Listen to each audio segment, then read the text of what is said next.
चलिए सबकी निगाहें बेड बोर्ड पे, अपना सीट बेल्ट बांध लो।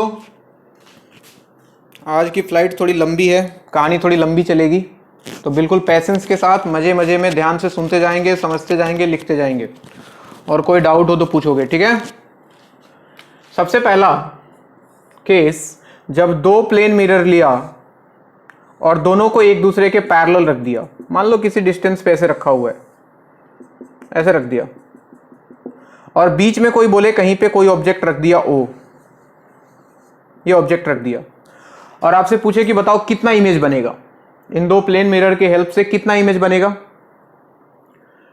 तो आप बोलोगे सर इनफाइनाइट बन जाएगा। बिल्कुल, जैसे हम सैलून में कभी कभी बैठते हैं ना हेयर कटाने के लिए, तो तुमने देखा होगा कि जैसे दो, एक इधर लगा है मिरर, एक पीछे मिरर लगा है, तो ऐसा लगता है कि कितना सारा इमेज बन रहा है, बनता ही जा रहा है, कभी खत्म नहीं हो रहा है। फील किया है कभी?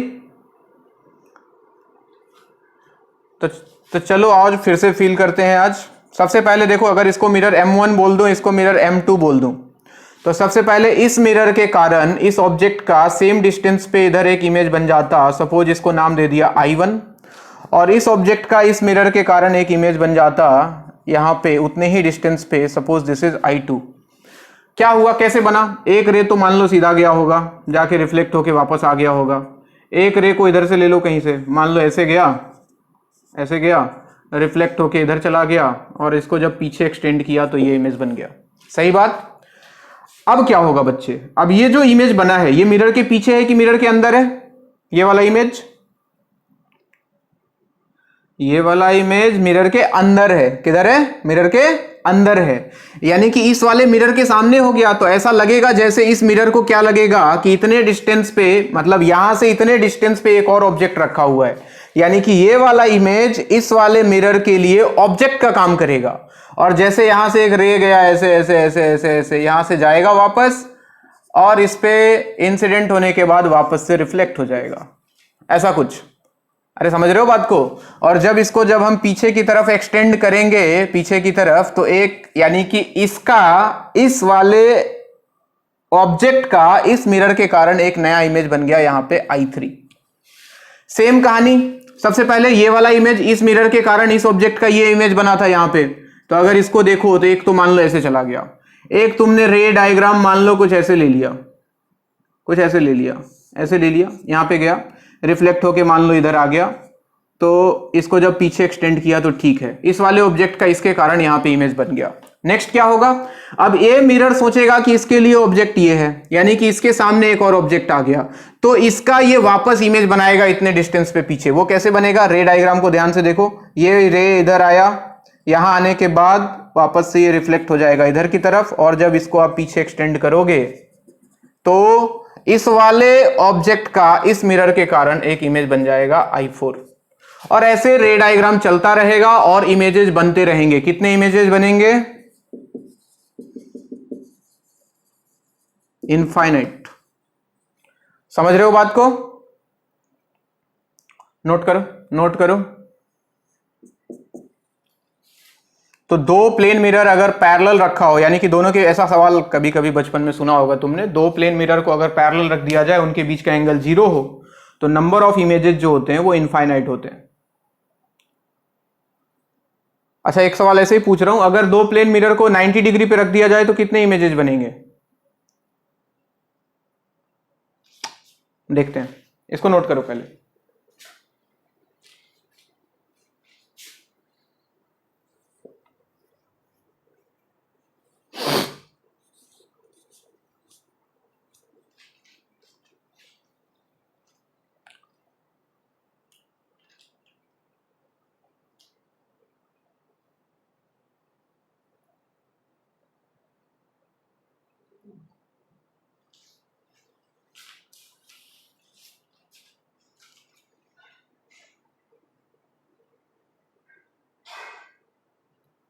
हो गया? दो मिरर अगर पैरेलल रखा हो, number of images infinite, reflection होता ही जाता है।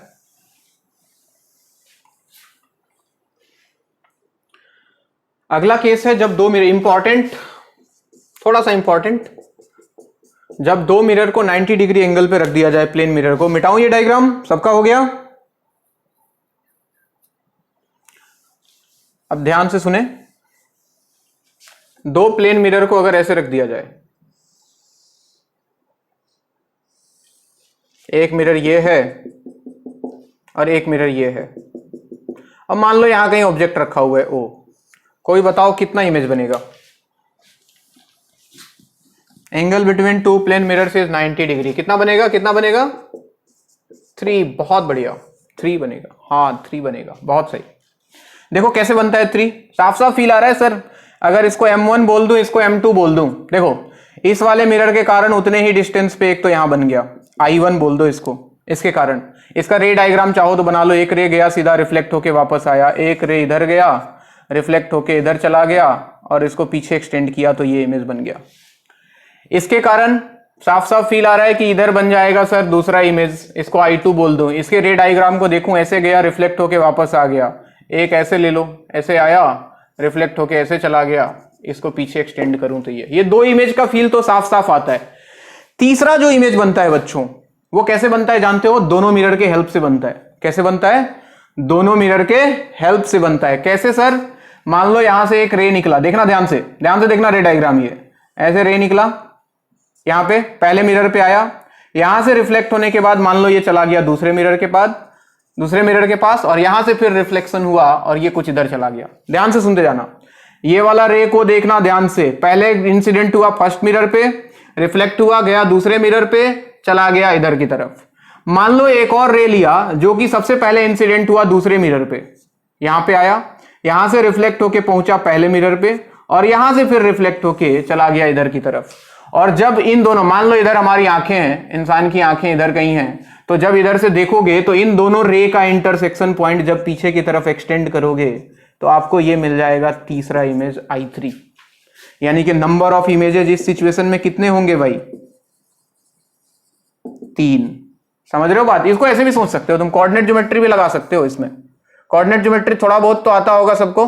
अगर इसको एक्स एक्सिस मान लें, इसको वाई एक्सिस मान लें, यहां पे ऑब्जेक्ट ओ रखा है तो एक इसके कारण इमेज बनेगा यहां पे I1, एक वाई एक्सिस के कारण इमेज बनेगा यहां पे I2। और क्या करें? अब ध्यान से सोचो, अगर ये मिरर है तो इसका ऐसा लग रहा है कि एक इमेज ये इधर की तरफ कहीं बनाएगा, ये वाला मिरर। और अगर इस ऑब्जेक्ट, इसको अगर ऑब्जेक्ट मान ले तो ऐसा लग रहा है कि एक्स एक्सिस इसका इमेज कहीं इधर बनाएगा। और मजे वाली बात क्या है कि दोनों का जो तीसरा इमेज होता है दोनों मिरर का, वो कॉन्साइड कर जाता है, तो ये होता है तीसरा इमेज। ऐसा लगता है कि 4 बनना चाहिए लेकिन 4 बनता नहीं है। यानी कि इसका एक इधर बना, इसका एक इधर बना, और इसका एक इमेज दोनों के हेल्प से बनता है जो कि कॉन्साइड करता है। ऐसे सोचो कि इस मिरर के कारण जो बना और इस मिरर के कारण जो बना, दोनों एक जगह पे कॉन्साइड कर गया। ये कॉन्साइड करने का एक और कॉन्सेप्ट बताऊंगा थोड़ी देर बाद, लेकिन फिलहाल तो आप लिखो number of images will be 3। ये थर्ड वाला रिफ्लेक्शन फिर से समझा देता हूं, देख लो दोनों मिरर के हेल्प से कैसे बना। एक रे निकला पहले मिरर पे, रिफ्लेक्ट हुआ, गया दूसरे मिरर पे, चला गया बाहर। एक रे और आया सबसे पहले दूसरे मिरर पे, रिफ्लेक्ट हुआ पहले मिरर पे, रिफ्लेक्ट होके चला गया बाहर, और इन दोनों का इंटरसेक्शन पॉइंट जब पीछे एक्सटेंड करोगे तो तीसरा इमेज आपको मिलेगा, दैट इज I3। बात समझ में आ रहा है?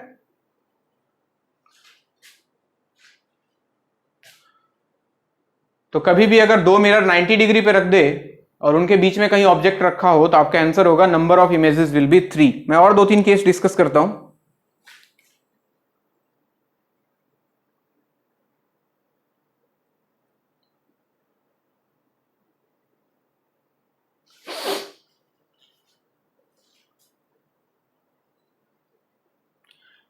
ये तीसरा इमेज जो कॉन्साइड करता है, इसके बारे में एक और मैं शॉर्ट ट्रिक दूंगा थोड़ी देर बाद।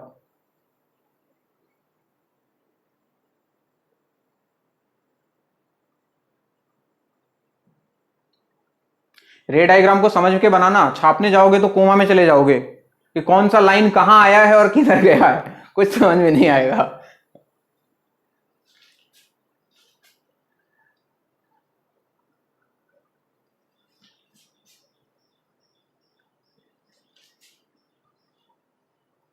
हो गया?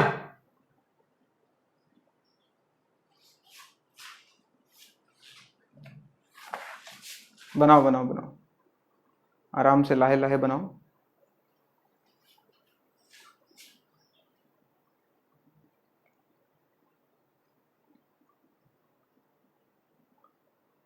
दिल में हो तुम।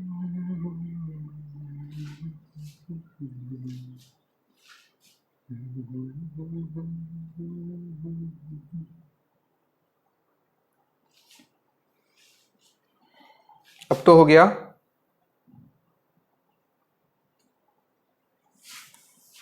अब देखो, दो मिरर को पैरेलल लेता हूं, लेकिन फुल मिरर नहीं ले रहा हूं मैं।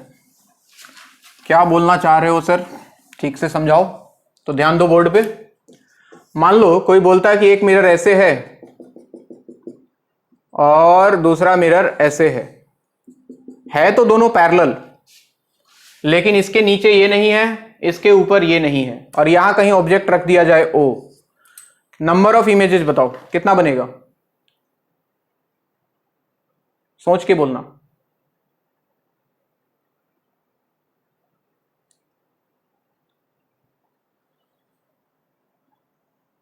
अरे कितना,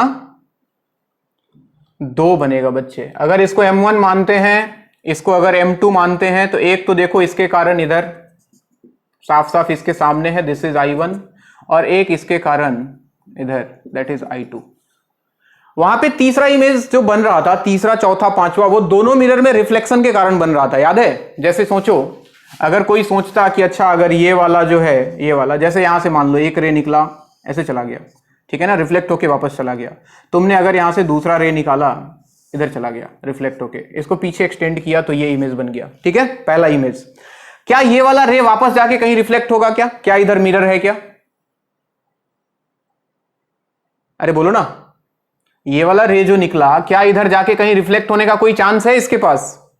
नहीं है, नहीं है। यानी कि इसके लिए सिर्फ एक ही इमेज बनाएगा ये रे का कोई काम नहीं है। सेम कहानी इधर, अगर सोचो एक रे इधर गया और रिफ्लेक्ट होने के बाद इधर आ गया और इसको पीछे एक्सटेंड किया, एक इमेज बन गया। अब वापस इस रे का कोई काम है क्या? ना, इधर कोई मिरर है ही नहीं। अगर इधर मिरर होता तो ये चलता रहता, कंटिन्यूअस रिफ्लेक्शन चलता रहता और इमेज पे इमेज बनते जाते। लेकिन यहां पे चूंकि मिरर इसके ऊपर नहीं है, इसके नीचे नहीं है, इसलिए बस आपको 2 इमेज मिलेंगे, I1 एंड I2। तो number of images will be 2।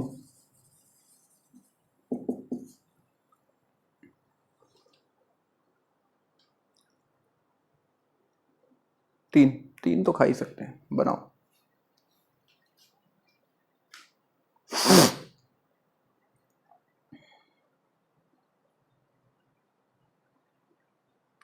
एक होता है बच्चों सर्कुलर कॉन्सेप्ट, समझाता हूं मैं तुमको। अब 2 मिरर के बीच में 0 डिग्री और 90 डिग्री के अलावा कुछ और एंगल आ जाए, 30 डिग्री आ जाए, 60 डिग्री आ जाए, कुछ भी आ सकता है एंगल।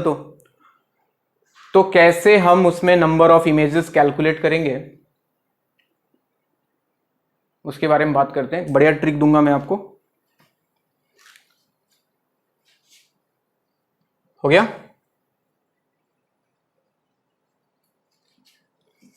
नेक्स्ट हेडिंग लगाओ, सर्कुलर कॉन्सेप्ट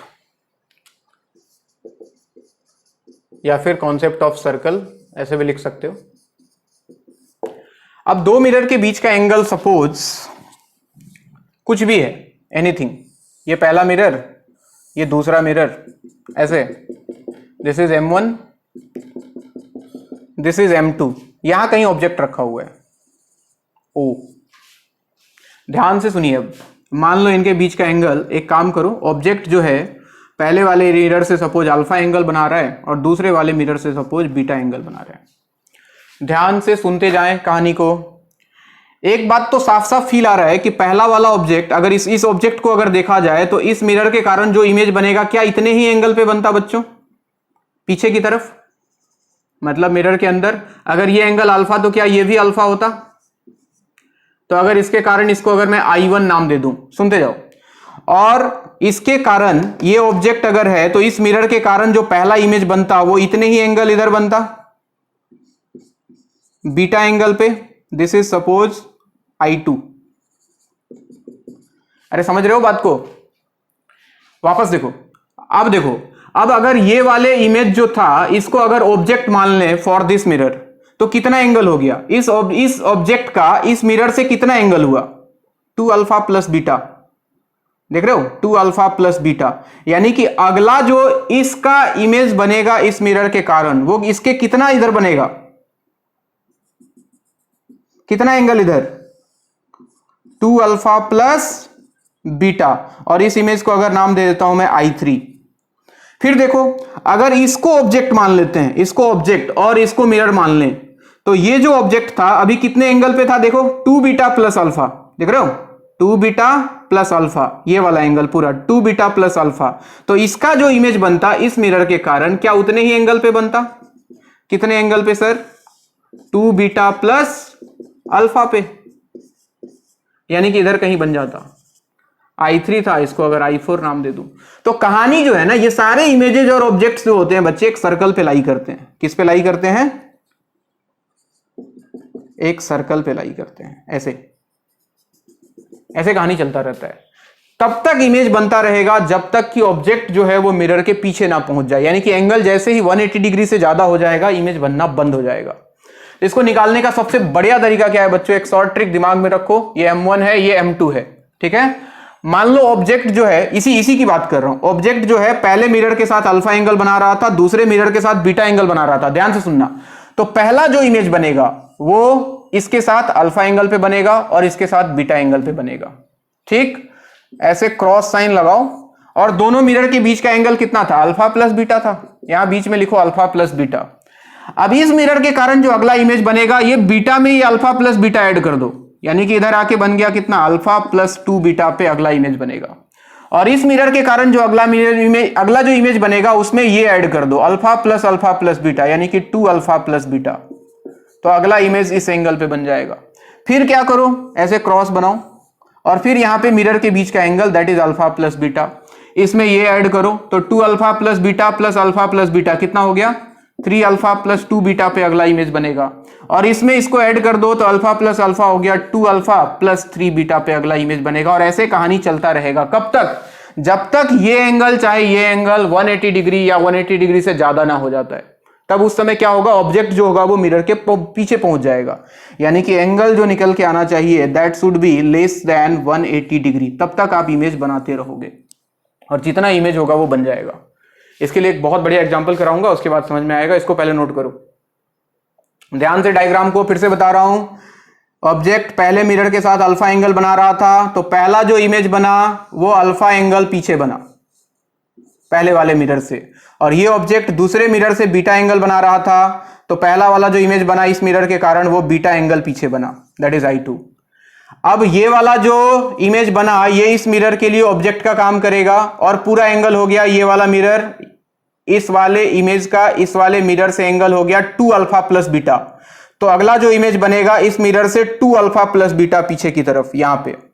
सिमिलरली ये वाला जो इमेज बना था ये इस वाले मिरर से कितने एंगल पे है, ये वाला एंगल अगर देखा जाए तो 2 बीटा प्लस अल्फा यहां से यहां तक। तो अगला जो इमेज बनेगा इस मिरर से पीछे 2 बीटा प्लस अल्फा पे यहां पे। और ऐसे कहानी चलता रहेगा तब तक जब तक एंगल 180 डिग्री या उससे ज्यादा नहीं हो जाता है। नोट करें, अभी सवाल करेंगे तो बहुत बढ़िया क्लियरिटी आएगा इस पे।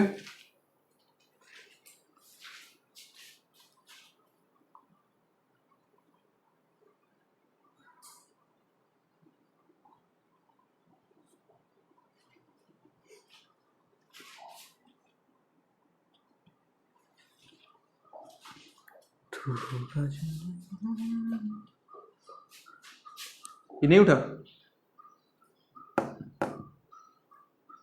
नहीं उठा।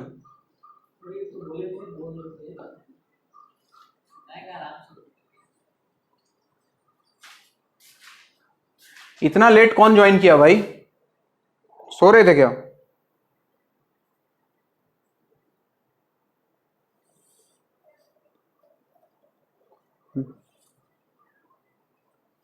मैंने एक्सेप्ट मैं नहीं करता, मैं होस्ट नहीं हूं भाई, होस्ट कोई और है, मेरे हाथ में नहीं है।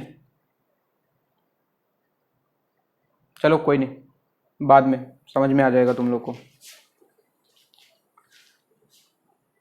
मिटाऊं बच्चों?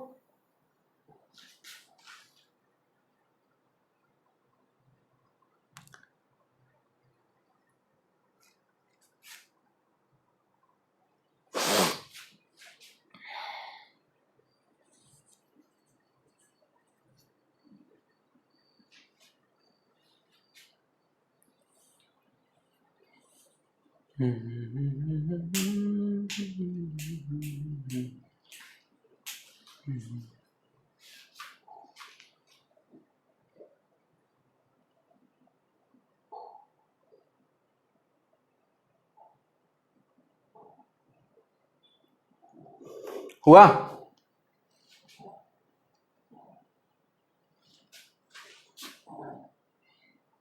सबका हो गया? हम्म, 2 पेज।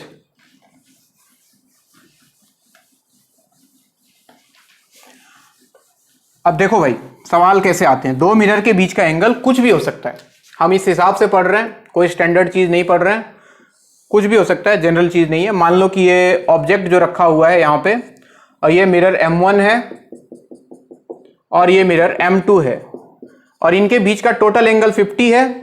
पहले मिरर के साथ ऑब्जेक्ट 20 डिग्री पे रखा है और दूसरे के साथ 30 डिग्री पे रखा है, और मुझे निकालना है नंबर ऑफ इमेजेस कितने बनेंगे। सबकी निगाहें बोर्ड पे, M1 M2, ठीक। पहला इमेज M1 से कितने पीछे, क्या 20 डिग्री पीछे, और M2 से पहला इमेज कितने, 30 डिग्री पीछे। बस ये लिखना है, ये दो इमेज का काम हो गया। क्रॉस बनाते जाओ। बीच में एंगल मिरर के बीच में देखो 50 है, तो यहां लिख लो 50, 20 प्लस 50 अगला इमेज बनेगा 70 डिग्री पे, 50 प्लस 30 अगला इमेज बनेगा 80 डिग्री पे। फिर से क्रॉस बनाओ, यहां पे लिखो 50, 80 प्लस 50 130 डिग्री पे अगला बनेगा, 70 प्लस 50 120 डिग्री पे अगला बनेगा। फिर एक बार क्रॉस बनाओ, बीच में 50 डिग्री है, 130 प्लस 50 180, देख रहे हो 180 पहुंच गए हम, काट दो इसको। और 120 प्लस 50 170, चलो ये एक्सेप्टेड है। लेकिन इसके नीचे जाने की जरूरत है क्या, इसके नीचे तो 170 प्लस 50 ऑलरेडी क्रॉस हो जाएगा, और ये क्रॉस हो ही चुका है। कितना कितना इमेज बना, काउंट करो, 1 2 3 4 5 6 और ये कितना 7। तो number of images will be 7। तुम लोगों ने नंबर ऑफ इमेजेस का फॉर्मूला रटा होगा, 360 बाई थीटा, ऐसा कुछ फॉर्मूला रटा है क्या तुमने कभी? वो भी बताऊंगा, वो भी बताऊंगा, लेकिन वो बहुत ही बकवास फॉर्मूला है, निहायत ही घटिया फॉर्मूला है।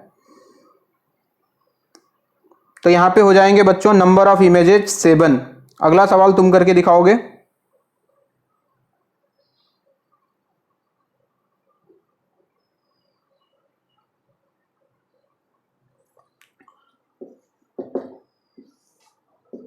ये पहला मिरर, ये दूसरा मिरर।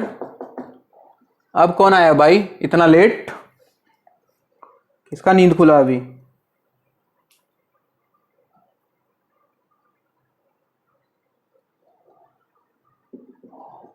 ये इसके साथ बना रहा है 20 डिग्री और इसके साथ बना रहा है 50 डिग्री। चलिए, ये M1 है, ये M2 है। फाइंड नंबर ऑफ इमेजेस, निकालो तो। जिंटू ज्वाइन किया क्या, जिंटू से किया? और तेरा दोस्त? ठीक, चलो इसमें बताओ नंबर ऑफ इमेजेस कितना होगा। सबका आना चाहिए आंसर।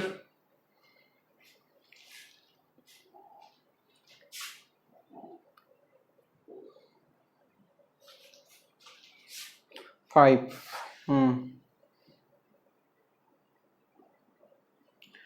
चलो भाई देखो, जिसका नहीं आया एक बार फिर से देखो। M1 M2, पहला इमेज बनेगा 20 डिग्री पे और इसके कारण पहला इमेज बनेगा 50 डिग्री पे। उसके बाद तो क्रॉस क्रॉस खेलना है, एंगल है 70 बीच में, लिख लो 70 प्लस 20 अगला इधर 90 पे, 50 प्लस 70 कितना 120, फिर से क्रॉस बीच में आया 70, ये हो गया 190, नॉट एक्सेप्टेड।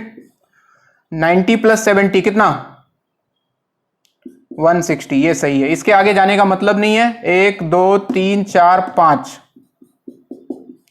5 इमेज यहां बनेगा।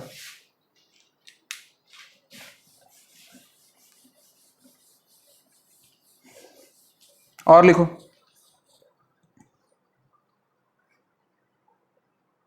फोर्टी 20।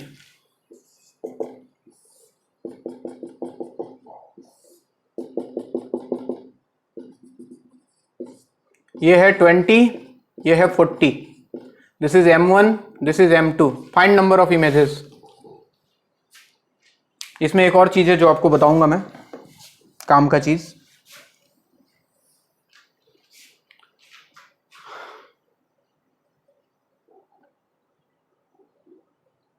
पहले तुम निकालो कितना आ रहा है, उसके बाद 5।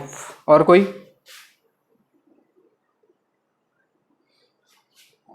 यस, बहुत बढ़िया। कैसे पता लगा बच्चे ओवरलैपिंग हो रहा है?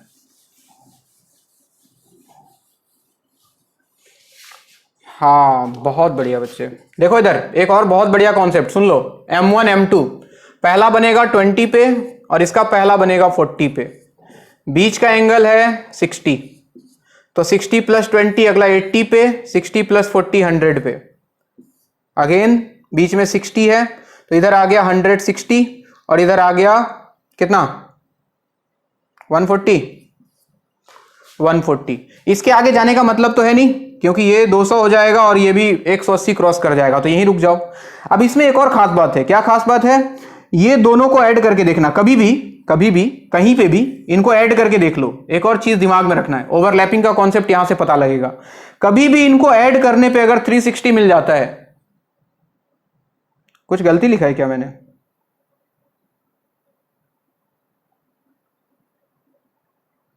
हाँ जी, कुछ मिस्टेक किया क्या? और सॉरी सॉरी सॉरी 60, ये बीच वाला 60, हाँ इसको भी ऐड करना पड़ेगा। अब ध्यान से सुनो, कभी भी अगर इन तीनों का सम अगर 360 के बराबर आ गया, 360 डिग्री, समझ रहे हो, तो वन इमेज जो होगा, one image that will be common. अभी तुमको वो 90 डिग्री वाला कॉन्सेप्ट भी ज्यादा अच्छे से क्लियर हो जाएगा। यानी कि इसको अगर ऐड करके देखो तो ये वैल्यू 360 आ रहा है क्या? 160 प्लस 140 200, 200 300 प्लस 60 360 आ रहा है। यानी कि इन दोनों के बदले सिर्फ एक इमेज काउंट होगा। यानी कि लॉजिकली बन रहा था 1 2 3 4 5 6, but number of images will be 6 - 1 यानी कि 5, एक कॉमन होगा। इसको समझने के लिए वो वाला एग्जांपल तुम वापस से देखो। दो मिरर है जिनके बीच का एंगल 90 डिग्री था,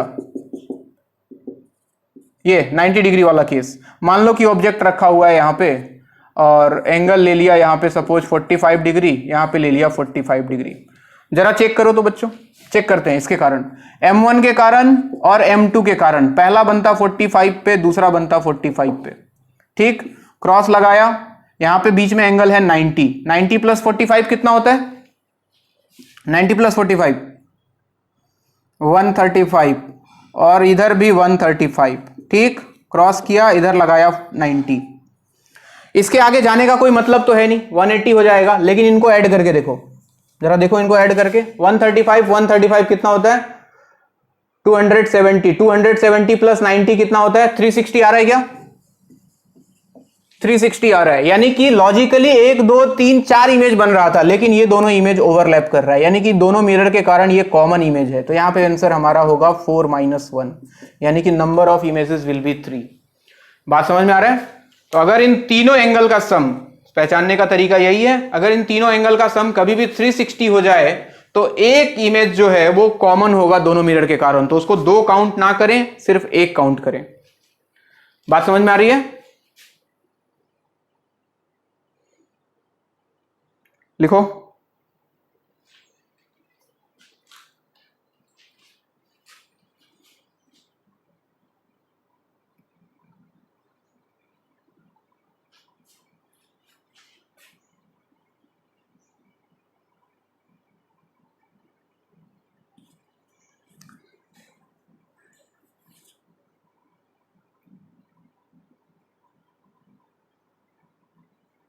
अरे क्या हो गया भाई? Hello hello. अरे यार,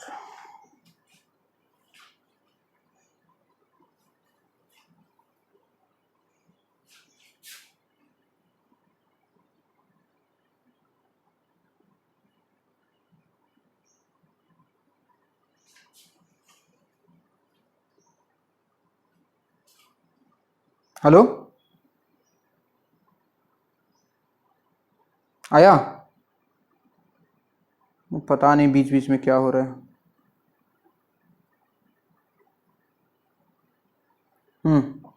तो कुल मिला के बात ये कि तीनों एंगल को ऐड करके देखते रहना है साइड में।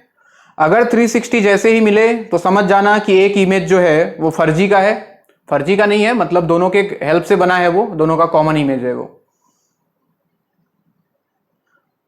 तो ये जो कॉन्सेप्ट मैं आपको बता रहा हूं, एंगल कितना भी हो हम लगा सकते हैं, लेकिन इसके बाद एक फॉर्मूला है जिसको लोग रट लेते हैं, number of images equal to 360/n, लेकिन वो फॉर्मूला हमेशा वैलिड नहीं है बच्चों। नेटवर्क तो ठीक होना चाहिए था यार। दिखाई दे रहा है नहीं दे रहा है बोर्ड?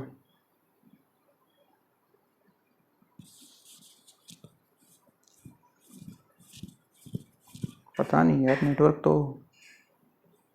ठीक ही होना चाहिए था। देखते हैं।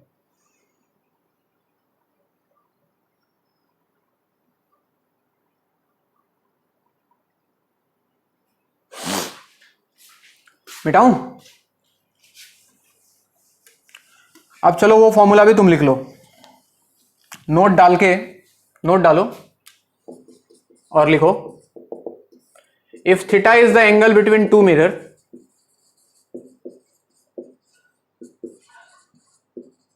if theta is the angle between two mirror and 360 divided by theta is equal to n। उसके बाद पहला पॉइंट, 360 को थीटा से डिवाइड करो, अगर वैल्यू n निकल के आ जाए, n n n, अब n के ऊपर कहानी है, if n is even integer, पहला केस में if n is even integer, if n is even integer then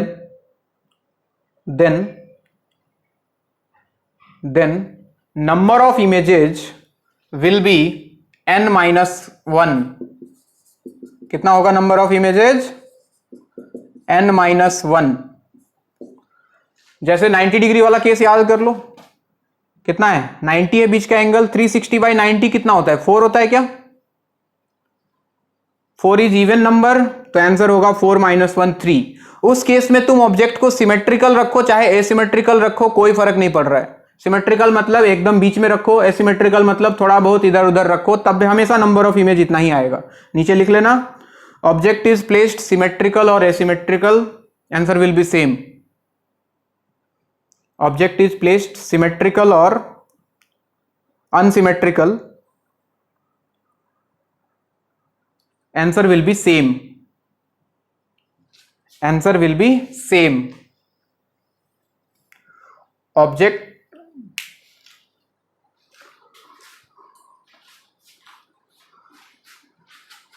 object is placed symmetrical or unsymmetrical, answer will be same। Minimise कैसे हो रहा है भाई? क्यों मिनिमाइज हो रहा है?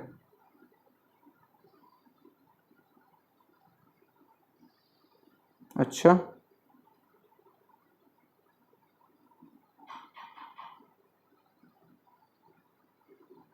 नेटवर्क नेटवर्क नेटवर्क नेटवर्क तो ठीक ही लग रहा है।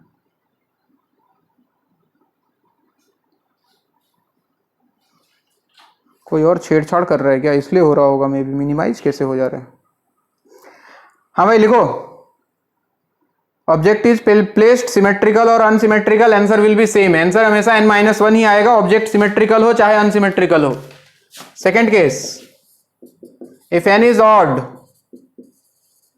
n इज ऑड इंटीजर, अगर ऑड इंटीजर निकल के आया तो दो केस बच्चों, अगर ऑब्जेक्ट सिमेट्रिकल है, अगर ऑब्जेक्ट सिमेट्रिकल है तो आंसर जो होगा वो n - 1 होगा, और अगर ऑब्जेक्ट अनसिमेट्रिकल रखा हुआ है, अनसिमेट्रिकल रखा हुआ है, तब जो आंसर होगा that will be n, answer will be n। लेकिन जरा ध्यान से सोचो, क्या ये फॉर्मूला तब वैलिड है क्या कि जब n का वैल्यू ना तो ऑड है ना इवन है, फ्रैक्शन आ गया तो? क्या ये फॉर्मूला लगा पाओगे? अरे सुनाई दे रहा है, सुनाई दे रहा है?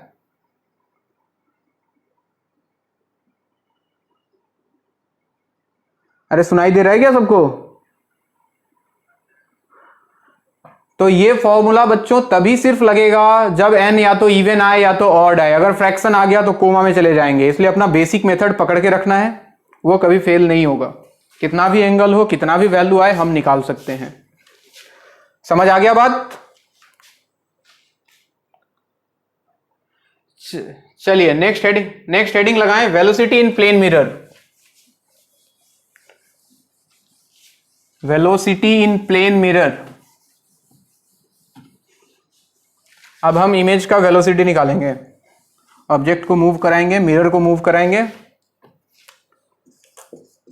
Velocity in plane mirror. बहुत सिंपल चीज है, घबराने की बिल्कुल जरूरत नहीं है। मान लो ये मिरर है, यहां पे रखा हुआ है ऑब्जेक्ट।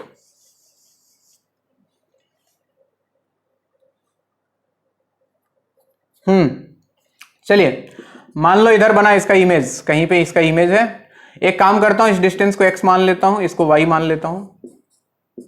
लॉजिकली x ही मानना चाहिए, लेकिन बस ऐसे ही इसको x मान लिया, इसको y मान लिया। अब डायरेक्शन का ख्याल रखना है बच्चों। ये अगर मिरर है, एक साइड पॉजिटिव ले रहे हो तो दूसरे साइड निगेटिव लोगे। अगर मैं इधर पॉजिटिव ले लूं तो इधर को मैं क्या लूंगा? निगेटिव लूंगा। यानी कि अगर मैं डिस्टेंस इनका लिखूं यहां से, तो हमें साफ साफ फील आएगा कि x का जो वैल्यू होगा वो -y के बराबर होगा। बोलो, प्लेन मिरर है, डिस्टेंस तो सेम होगा, लेकिन डायरेक्शन दोनों का अलग अलग होगा। अरे मानते हो बात? x इक्वल टू -y होगा। डिफरेंशिएट कर दिया with respect to time, differentiate with respect to time t, तो ये बन गया बच्चों dx बाई dt, और ये बन गया बच्चों minus of dy by dt। क्या dx बाई dt को स्पीड बोलते हैं? वेलोसिटी। तो ये ऑब्जेक्ट के लिए लिखा था, तो क्या इसको मैं वेलोसिटी ऑफ ऑब्जेक्ट लिख दूं? और क्या मैं इसको वेलोसिटी ऑफ इमेज लिख दूं? और चाहो तो वेक्टर साइन लगा दो। यानी कि velocity of object is equal to minus of velocity of image. यानी कि ये अगर इधर 2 मीटर पर सेकंड से जाएगा तो ये इधर 2 मीटर पर सेकंड से आएगा। स्पीड सेम होगा, लेकिन डायरेक्शन दोनों का क्या होगा? अपोजिट होगा। अरे ठीक है बात? अगर ये इधर 2 मीटर पर सेकंड से जाएगा, अगर ये इधर जा रहा है 2 मीटर पर सेकंड से, तो ये बेचारा इधर आएगा 2 मीटर पर सेकंड से। अगर ये इधर जा रहा है 2 मीटर पर सेकंड से, तो ये बेचारा इधर जाएगा इस डायरेक्शन में 2 मीटर पर सेकंड से। यानी कि स्पीड तो सेम रहेगा, लेकिन उनका डायरेक्शन अपोजिट होगा, इसलिए माइनस साइन आया है। रिलेटिव वेलोसिटी याद है क्या सबको? रिलेटिव वेलोसिटी थोड़ा सा ऐसे ही बस पूछ रहा हूं। VAB, velocity of A with respect to B, क्या लिखा करते थे? VA minus VB। बहुत बढ़िया बच्चे। अब एक काम करते हैं, मान लेते हैं कि मिरर का भी कुछ वेलोसिटी है। वेलोसिटी ऑफ मिरर को मैं m मान लेता हूं, VM मान लेता हूं, VM। ठीक है, मुझे मिला VO equal to minus VI। अभी मिरर रेस्ट पे था, मुझे मिला था VO equal to minus of VI। तो अगर मैं इसको ऐसा लिख दूं VOM equal to minus of VIM, तो कोई दिक्कत है क्या? इसको लिखूंगा VO माइनस VM, VM तो जीरो है, VI minus VM, VM zero है। तो VOM को हमने लिख दिया VO माइनस VM। अगर मिरर का कुछ वेलोसिटी होता तो इसको लिखते VO minus VM equal to minus of, इसको हम लिखते VI माइनस VM। सही बात? अब देखें तो अगर VO minus VM equal to minus of VI, minus minus हो जाता प्लस VM। ये VM को उधर भेजा, VM प्लस VM हो गया 2VM, और इसको इधर ले आया VO प्लस VI। तो VM का वैल्यू मिला क्या? VM का वैल्यू कितना मिला बच्चों? क्या मुझे मिल जाएगा? Velocity of object plus velocity of image divided by 2। हाँ जी, वेलोसिटी ऑफ मिरर कितना निकल के आएगा? Velocity of object plus velocity of image divided by 2। अगर मिरर रेस्ट पे है तो ये जीरो, ये जीरो, तो ध्यान से देखो VO plus VI equal to zero, क्या VO equal to minus VI नहीं आ जाएगा? और अगर मिरर का कुछ वेलोसिटी दिया तो हम यहां रखेंगे। ये फॉर्मूला बड़े काम का बच्चों, किसी को कहीं भी कितने से घुमा दे दौड़ा दे, हम किसी का भी स्पीड निकाल सकते हैं with proper direction. Vm equal to VO plus VI divided by 2। याद रहे Vm is velocity of mirror, VO is velocity of object, VI is velocity of image. Note करें, सवाल करते हैं इस पे, फिर समझ में आ जाएगा। So Vm equal to VO plus VI divided by 2।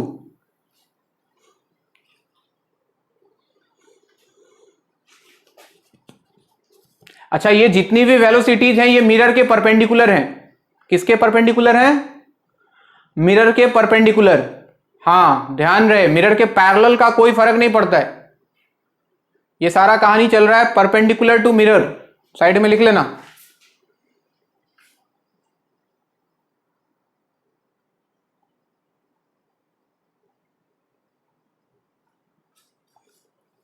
All these velocities are perpendicular to mirror. हम मिरर के परपेंडिकुलर पैरेलल डायरेक्शन की बात नहीं कर रहे हैं।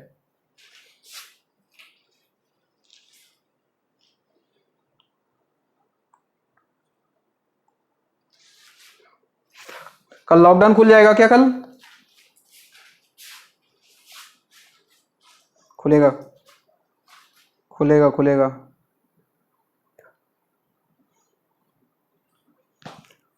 खोल देगा तो क्या होगा, सबको कोरोना हो जाएगा।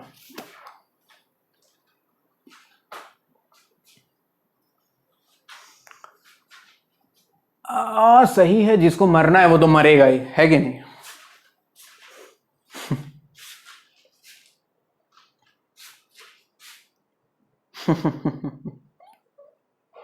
ये क्या हो रहा है? मेरा साउंड इको हो रहा है या?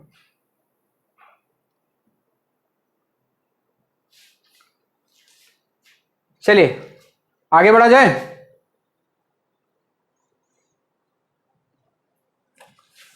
अब सवाल कैसे पूछते हैं वो भी बता दिया जाए, एक दो सवाल देख के। मान लीजिए कि ये मिरर, प्लेन मिरर, यहां रखा है ऑब्जेक्ट।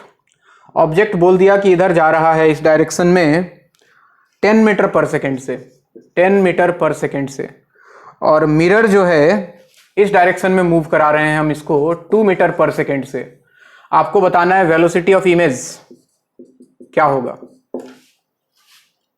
चलिए,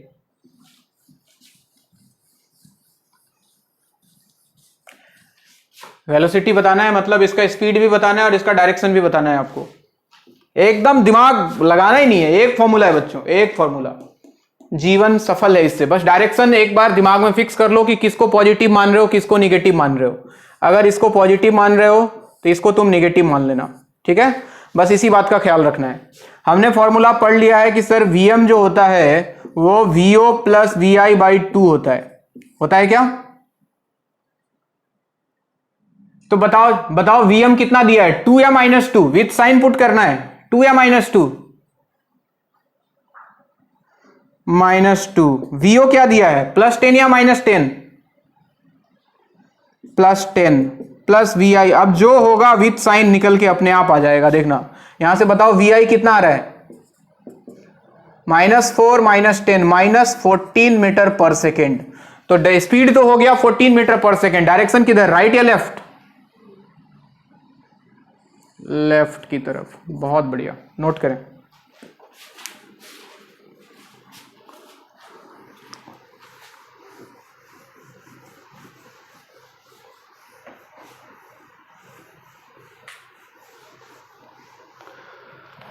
चलो एक और सवाल तुम करके दिखाओगे। ये मिरर और क्या है, यहां पे ऑब्जेक्ट है और ये जा रहा है इस डायरेक्शन में, कितने से, 5√2 मीटर पर सेकेंड से। एंगल दिया हुआ है 45 डिग्री है, ये ऑब्जेक्ट है। और मिरर किधर जा रहा है, मिरर ऊपर जा रहा है, ऊपर 2 मीटर पर सेकेंड से। तो आपको बताना है speed of velocity of image. चलिए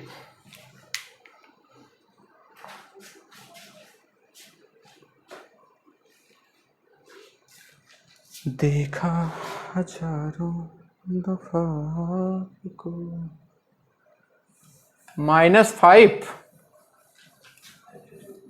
है, ऐसे करोगे? हाँ जी, अगर ये 5√2 है और ये एंगल 45 डिग्री है तो क्या इधर 5 होता और क्या इधर भी 5 होता? बोलो ना। तो क्या इस वाले 5 पे कोई फर्क पड़ता?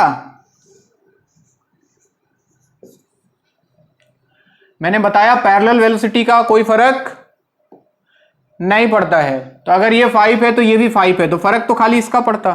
तो अगर वो वाले फॉर्मूले को मैं लिखूं Vm equal to VO plus VI/2 में, इस बार क्या मिरर का परपेंडिकुलर स्पीड 0 है? VO कितना है? +5 अगर लेते हो प्लस VI डिवाइडेड बाई 2 से, तो क्या VI का जो वैल्यू होगा वो -5 आ जाएगा। यानी कि इसके बदले एक मिलेगा इसको इधर, कितने का? 5 का। तो इधर 5 इधर 5, तो V नेट जो होगा क्या वो इधर आएगा कहीं इस डायरेक्शन में? वेलोसिटी ऑफ इमेज, और वेलोसिटी ऑफ इमेज को कितना लिखेंगे हम बच्चों? अगर वेक्टर फॉर्म में लिखना चाहो तो देखो, एक I कैप एक J, इसको -I मानना पड़ेगा, तो -5I plus 5J, -5I cap plus 5J cap, ये आपका आंसर है। अगर V नेट पूछे तो 5√2 ही होगा, √5² प्लस 5², समझ रहे हो? 5√2 मीटर पर सेकेंड, डायरेक्शन इधर, यानी कि 45 डिग्री पे। अरे ठीक है क्या? एक और दूं? लास्ट, सब लोग का आंसर आना चाहिए, सबका। ये अपना मिरर जा रहा है इधर 2 मीटर पर सेकेंड से, उसके बाद ऑब्जेक्ट है इधर कहीं, ऑब्जेक्ट जा रहा है इधर, एंगल है 37 डिग्री, ये ऑब्जेक्ट है, और इसका स्पीड दिया हुआ है कितना? 10 मीटर पर second. Find velocity of image, चलो बताओ।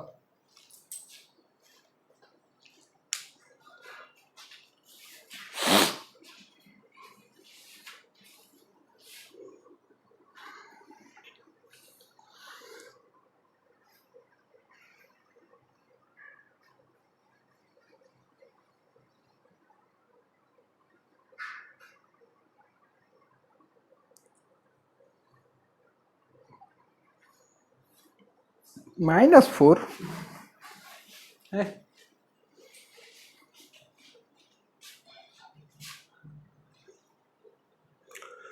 -8I cap plus 3J cap, -8I cap plus 3J cap. ना बच्चे, गलत है।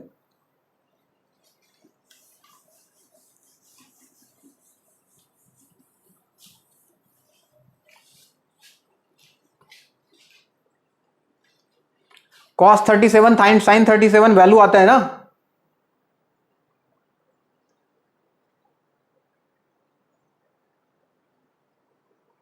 बहुत बढ़िया। क्या नाम है तुम्हारा लड़की? कस्तूरी, बहुत बढ़िया, सही आंसर।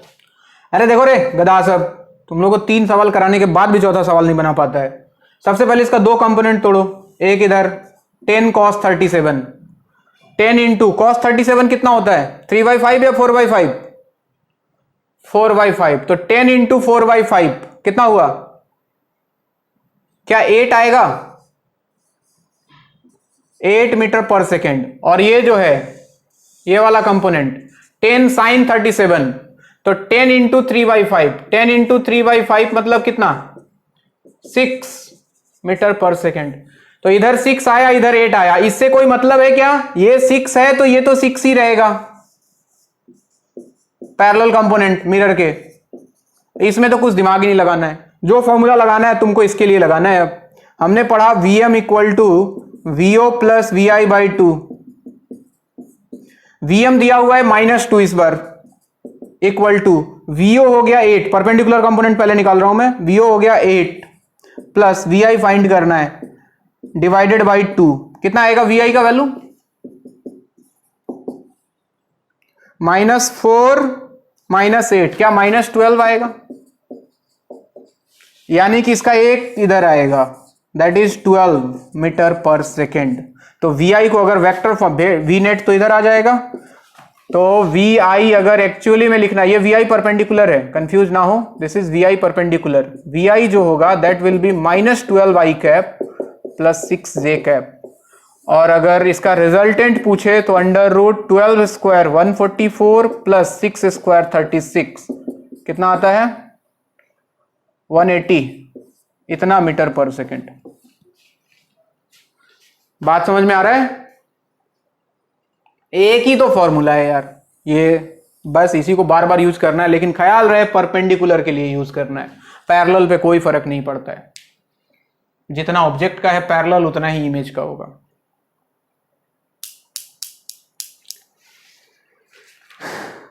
अरे ठीक है से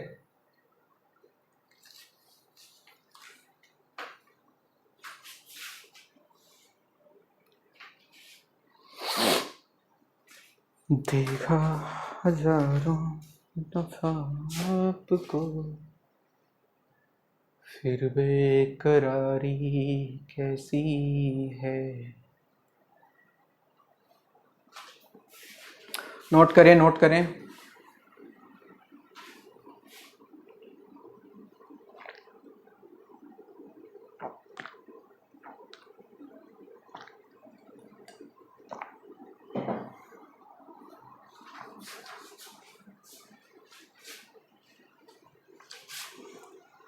बेटाएं,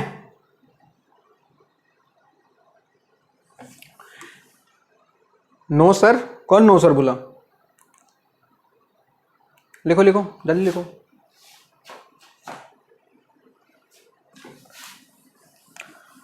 चलिए, अच्छा कन्वर्जिंग रे, डाइवर्जिंग रे, ये तो पता है ना, बताया था मैंने शुरू में। नोट डाल के चाहो तो लिख सकते हो, थोड़ा सा बकवास कहानी है। अगर ये मिरर है, यहाँ ऑब्जेक्ट है, तो ऑब्जेक्ट से रे निकल रहा है जो, वो कैसा है बच्चों? कन्वर्जिंग या डाइवर्जिंग? डाइवर्जिंग। कैसा है? डाइवर्जिंग। तो अगर इंसिडेंट रे अगर डाइवर्जिंग हो, डी फॉर डाइवर्जिंग, तो ऑब्जेक्ट कैसा होता है? रियल। कैसा ऑब्जेक्ट होता है? Real object. अब ध्यान से सोचो, ये गया इधर, यहाँ नॉर्मल वॉर्मल ड्रॉ किया, इधर आ गया, यहाँ नॉर्मल वॉर्मल ड्रॉ किया, रिफ्लेक्ट होके इधर आ गया, इसको पीछे की तरफ एक्सटेंड किया, तो यहाँ बन गया इमेज। ये रिफ्लेक्टेड रे है। रिफ्लेक्टेड रे भी क्या डाइवर्जिंग है? तो अगर रिफ्लेक्टेड रे भी डाइवर्जिंग हो तो इमेज जो बनता है, कैसा इमेज होता है वो? रियल या वर्चुअल? Virtual image. एक और सिचुएशन आता है, कैसा? ऐसा हो कहानी, मान लो इंसिडेंट रे ऐसा है, इंसिडेंट रे ऐसा है, तो इंसिडेंट रे कैसा है? कन्वर्जिंग है या डाइवर्जिंग है? Incident ray is converging. Converging, तो ऑब्जेक्ट कैसा होगा बच्चों? Virtual object. कैसा ऑब्जेक्ट? अरे समझ में तो आ रहा है ना क्या बोल रहा हूं मैं?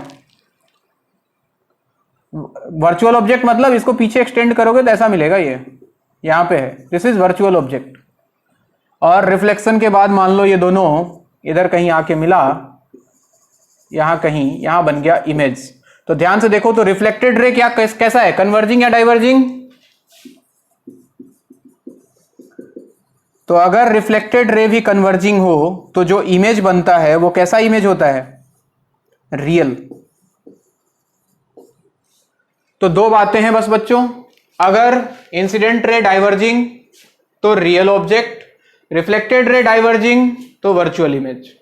अगर इंसिडेंट रे कन्वर्जिंग तो वर्चुअल ऑब्जेक्ट, अगर रिफ्लेक्टेड रे कन्वर्जिंग तो रियल इमेज। बात समझ में आ रही है? ये तुमने पहले भी पढ़ा होगा, क्लास 9-10 में भी पढ़ा होगा शायद ये सब चीज।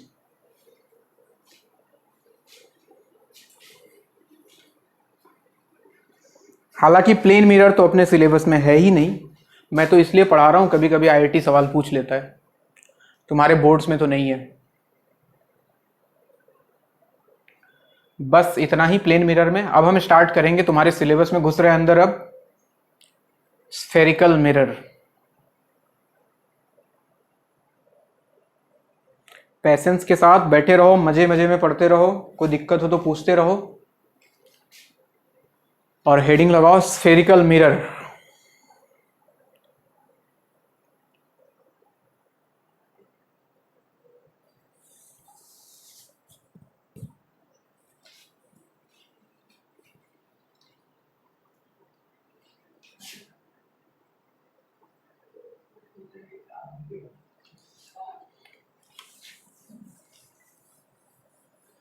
हाँ जी, कैसा मिरर? Spherical mirror. अब हम जा रहे हैं आपके सिलेबस पे। बोर्ड में जो आपका सिलेबस है यहां से स्टार्ट होता है बेसिकली। यानी कि इतना दिन क्या आप बकवास कर रहे थे सर? नहीं, बकवास बिल्कुल नहीं कर रहा था मैं। एंट्रेंस में सवाल आता है।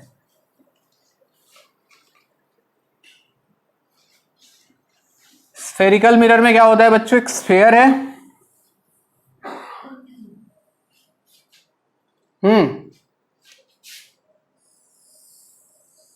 स्फेयर।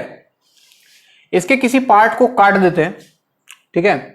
जैसे मान लो इसका ये वाला पार्ट काट लिया हमने, ये वाला पार्ट, और इधर से ये वाला पार्ट काट लिया, ये वाला पार्ट। ये स्फेयर है पूरा ऐसा। तो अगर इस वाले पार्ट को इधर लेके आऊं तो कुछ ऐसा दिखेगा, ये इस वाले पार्ट को उठा के लाऊं तो ये कुछ ऐसा दिखेगा। अब दो तरीका है, दो तरीका है। अगर बाहर वाले पार्ट को तुमने बंद किया ऐसे, ये, तो ये कैसा मिरर बनता है? कौन सा मिरर बोलते हैं इसको? Concave mirror. Concave mirror. और अगर तुमने इसी दोनों पार्ट को अंदर के साइड से अगर तुमने बंद किया, यानी कि बाहर वाले सरफेस को रिफ्लेक्टिंग रखा, तो ये कैसा मिरर होता है बच्चों? Convex mirror. अब इसमें क्या क्या बातें हैं ध्यान देने वाली वो सुने। एक तो होता है सेंटर ऑफ कर्वेचर, यानी कि सेंटर ऑफ कर्वेचर क्या होता है? वो मिरर जिस स्फीयर का पार्ट है, यानी कि जिस स्फीयर से इसको काटा गया है, उस स्फीयर का जो सेंटर है that is centre of curvature. सुनते जाओ, बोलोगे तो लिखा दूंगा। एक लाइन जो सेंटर ऑफ कर्वेचर से पास होता है, सी फॉर सेंटर ऑफ कर्वेचर,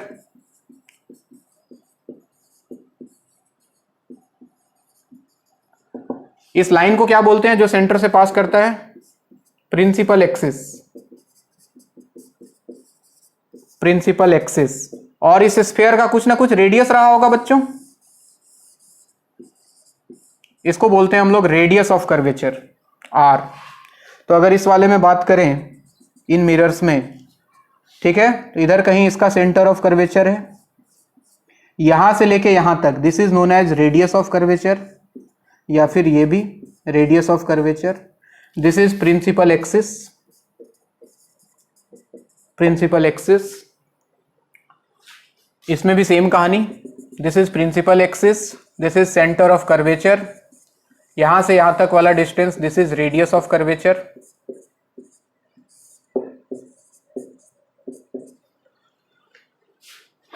हाँ जी, ये सब डायग्राम लिख लो, आप बनाते रहो। R for radius of curvature,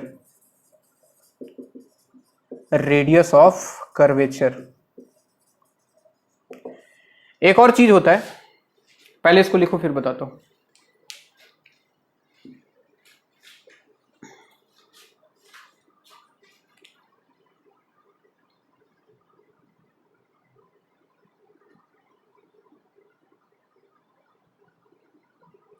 अभी ठीक है ना? डिस्टर्ब तो नहीं हो रहा है ना अभी?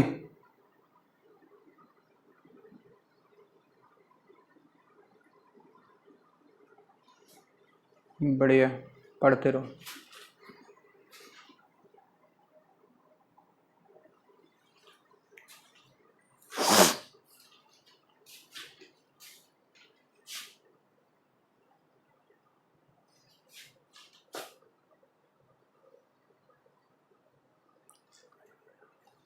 इस वाले पॉइंट को क्या बोलते हैं बच्चे? ये वाला पॉइंट जो है, दिस इज नोन एज पोल। पोल, ये वाला पॉइंट, दिस इज पोल।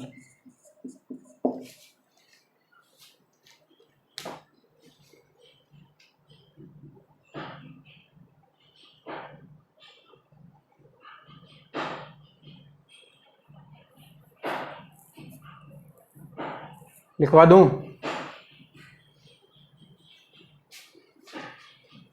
लिख लो। अरे खुद से लिख लेना यार। सेंटर ऑफ कर्वेचर में लिख लेना, it is centre of the sphere from which the mirror is taken. Radius of curvature में सेम चीज, it is radius of that sphere. Principal axis में the line passing through the centre of curvature. Pole में intersection point of mirror and principal axis. लिख लो, फटाफट लिख लो एक एक लाइन। Centre of curvature is the centre of sphere from which mirror is taken. R is radius of that sphere known as radius of curvature. R is radius of that sphere which is known as radius of curvature.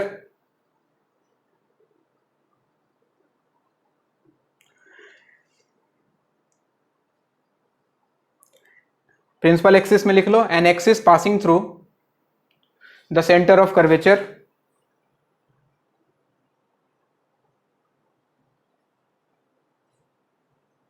And pole में लिख लो intersection point of mirror and principal axis. Pole में लिख लो intersection point of mirror and the principal axis. Intersection point of mirror and the principal axis. लिख लिया सबने?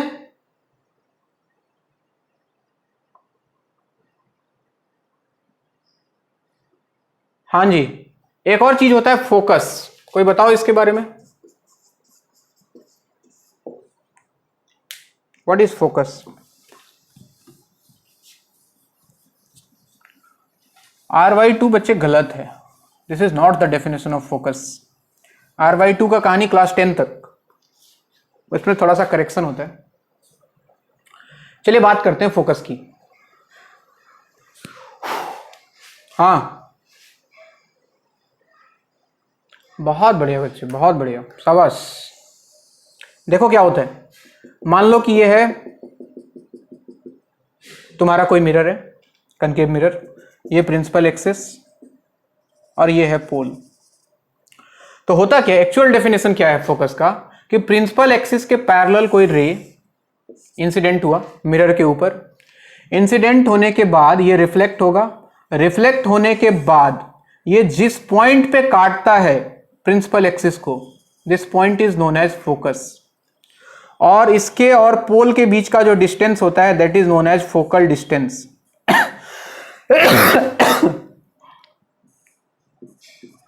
सुनो, चाहो तो एक लाइन लिख लो, चलो लिख लो पहले, तुम लिख ही लो पहले, फिर मैं इसको डिराइव कर देता हूं। लिखो, rays parallel to principal axis, rays parallel to principal axis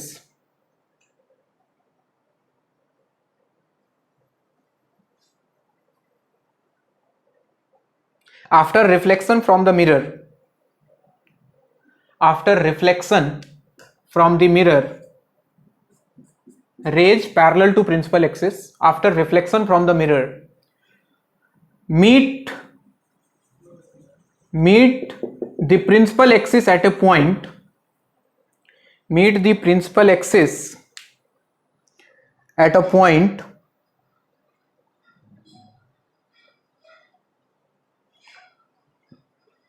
that point is known as focus, that point is known as focus, and distance of that point from the pole is known as focal distance या फिर focal length। distance of that point from pole is known as focal distance. Focal distance, distance of that point from pole is known as focal distance f. लिख लिए? अरे लिख लिए क्या? अब देखो इसका डेरिवेशन देखो. हाँ इधर देखो. अब मान लो कि यहां इसका सेंटर ऑफ कर्वेचर था, सेंटर ऑफ कर्वेचर C, और सेंटर ऑफ इसका यहां से डिस्टेंस होता है R. सेंटर ऑफ कर्वेचर मतलब रेडियस ऑफ कर्वेचर, पोल से इसका डिस्टेंस हो गया R. अब ध्यान देना, ये रे आया, हमें पता है ये स्फेरिकल सरफेस है, तो अगर इस पॉइंट पे हम नॉर्मल ड्रॉ करें तो वो सेंटर से पास करेगा, बताया था ये बात. ये नॉर्मल है. अब ये नॉर्मल, ये इंसिडेंट रे, ये रिफ्लेक्टेड रे, तो अगर ये एंगल थीटा तो क्या ये एंगल भी थीटा? डायग्राम में सबकी नजर लिखना बाद में. ये थीटा तो ये भी थीटा. ठीक, अगर ये एंगल थीटा और इसके ये पैरेलल था तो क्या ये एंगल भी थीटा? ये थीटा, ये थीटा, ये थीटा. अब ये वाले ट्रायंगल पे ध्यान दो. ट्रायंगल CF, इसको कुछ नाम दे दो A. ट्रायंगल CFA को देखो. इस ट्रायंगल में ये एंगल थीटा, ये एंगल थीटा, तो अगर यहां से एक परपेंडिकुलर डाल दूं, ये दोनों एंगल बराबर था, तो क्या ये वाला डिस्टेंस, ये वाला डिस्टेंस बराबर होता? ये और ये. अरे ये ट्रायंगल को देखो ना, ये ट्रायंगल को, ये ट्रायंगल को, ये एंगल थीटा, ये एंगल थीटा, तो यहां से परपेंडिकुलर डालूं तो ये दोनों साइड बराबर होता. ये R था, इधर देखना, ये R था, ये R, तो क्या ये भी R होता? अरे रेडियस ऑफ कर्वेचर यहां लो, यहां लो, यहां लो, बराबर ही रहेगा. ये R तो ये भी R. चलो ये वाले ट्रायंगल को मैं अलग से बना रहा हूं, कोमा में चले जाओगे तुम, मुझे लग रहा है ऐसा कुछ ट्रायंगल था. ये कहानी था, ये एंगल थीटा था, ये एंगल थीटा था, ये R है बच्चों, ये R है. तो मैंने क्या किया, यहां से एक परपेंडिकुलर डाला, इस पे परपेंडिकुलर डाला, और मैंने बोला कि ये दोनों बराबर होगा. तो अगर ये दोनों बराबर होगा तो ये R/2 तो ये भी R/2.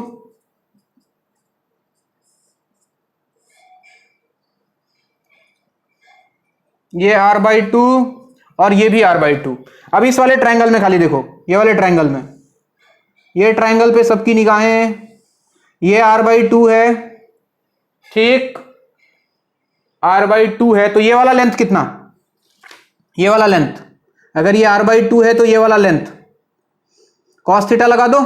अगर इसको x मान लेते हैं थोड़ी देर के लिए, अगर मैं इसको x मान लूं तो मैं लिख सकता हूं cos theta equal to base by hypotenuse R/2 divide by cos theta. तो ध्यान से देखो, R/2 divide by x, sorry, cos theta equal to base by hypotenuse R/2 divide by x. तो यहां से x का वैल्यू देखो तो R/2 बाई cos थीटा, यानी कि R/2 sec थीटा आ गया क्या?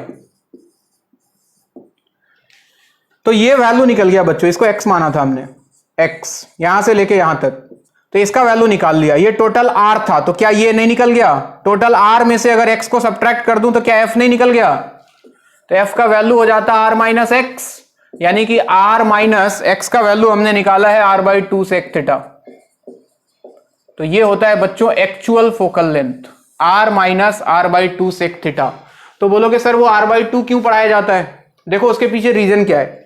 अगर ये रे प्रिंसिपल एक्सिस के बहुत पास होता, सबकी निगाहें बोर्ड पे, अगर ये रे प्रिंसिपल एक्सिस के बहुत पास होता तो क्या ये एंगल बहुत छोटा होता?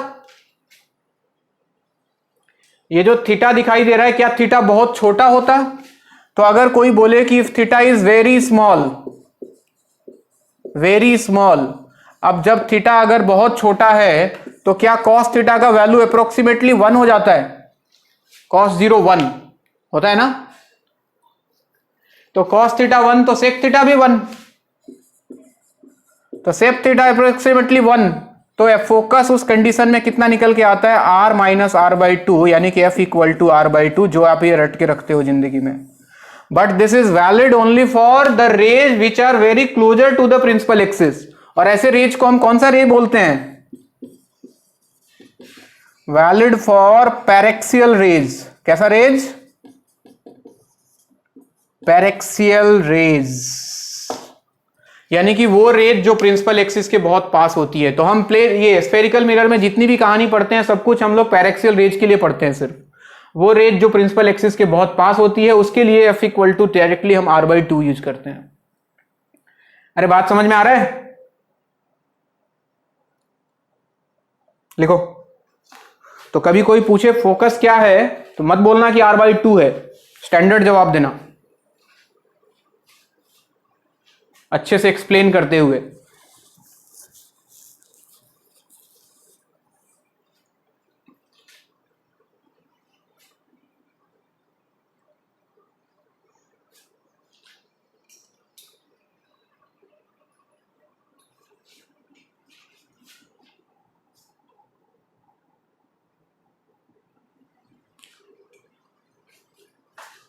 तू मुस्कुरा जहां भी है तू मुस्कुरा, तू धूप की तरह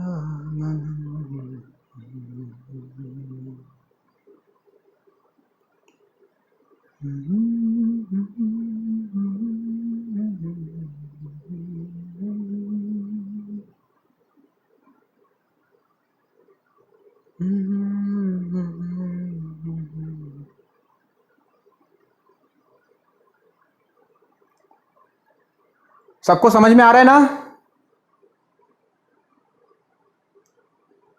जिंटू से किया, समझ में आ रहा है? कुछ डाउट हो तो पूछ लेना जरूर।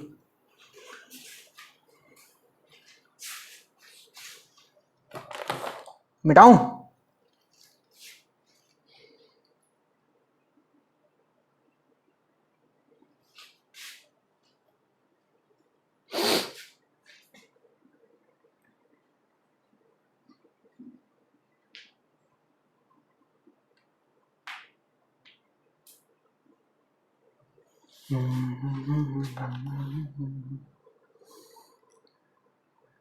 यानी कि F इक्वल टू R/2 होने के लिए, यानी कि पैरेक्सियल रेज अगर कोई पूछे what is the meaning of paraxial rays, जिसके लिए थीटा बहुत स्मॉल हो, यानी कि जो प्रिंसिपल एक्सिस के बहुत पास हो, 1 डिग्री 2 डिग्री ऐसा थीटा निकल के आए। अब फोकस निकालने के ऊपर सवाल बन जाते हैं बच्चों, अच्छे अच्छे सवाल बन जाते हैं। सिंपल सिंपल, अगर ये याद है तो कुछ नहीं है, कर सकते हो आप।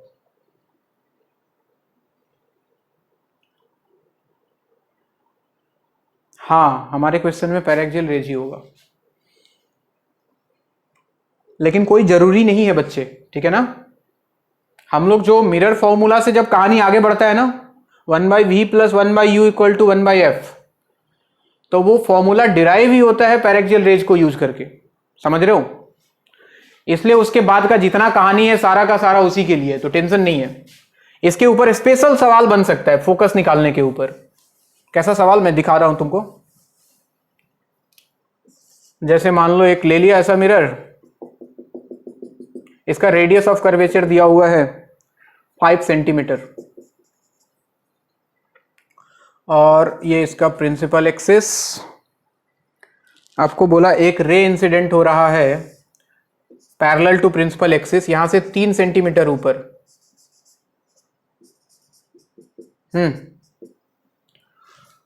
आपको बताना है find focal length for this mirror. बताओ।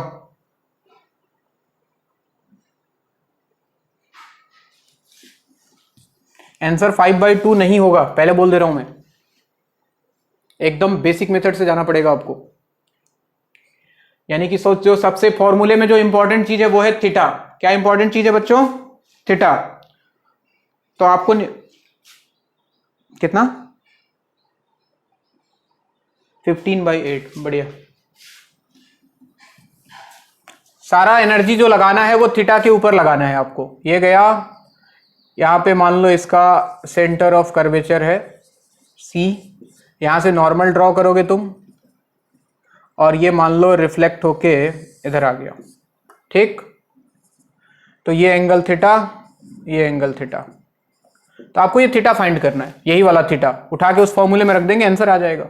तो सोचो अगर ये 3 है तो क्या ये भी 3 है? ठीक है, रेडियस ऑफ कर्वेचर 5 है तो ये 5, तो क्या ये भी 5? ये 5 है यहां से यहां तक, बोलो ये 5 है तो क्या ये भी 5? अब ये वाला ट्राइंगल उठा के ला रहा हूं मैं, ये वाला ट्राइंगल उठा के ले आया नीचे, ये वाला ट्राइंगल देखो, ये 3 दिख रहा था और ये 5 था रेडियस ऑफ कर्वेचर, और ये एंगल थीटा था। तो बताओ थीटा कितना आएगा? साइन थीटा लगा देते हैं, perpendicular by hypotenuse, sine theta equal to 3/5, तो थीटा इक्वल टू कितना बच्चों? 37। अरे है ना, थीटा 37, तो फोकल लेंथ कितना आ जाएगा? r minus r/2 sec theta में थीटा की जगह रख दो 37 डिग्री, तो r का वैल्यू था 5 माइनस 5/2 इंटू सेक 37 मतलब 1/cos 37, और cos 37 क्या 4/5 होता है? तो सेक 37 क्या 5/4 हो जाएगा? तो 5 माइनस ये हो गया आपका 25/8, तो 8 इंटू 5 40, 40 माइनस 25 यानी कि 15 डिवाइडेड बाई 8 सेंटीमीटर। ये कहानी है। किसी को कोई तकलीफ?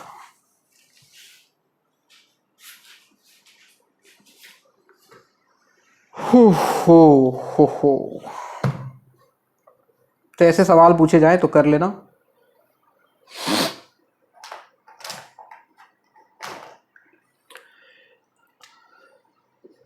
एक चीज होता है बच्चों फोकल प्लेन, नाम सुने हो? क्या होता है? अच्छा नाम ही सुना है मैंने भी तो वही पूछा था, नाम सुने हो कि नहीं। बहुत बढ़िया, ड्रॉ करो पहले इसको।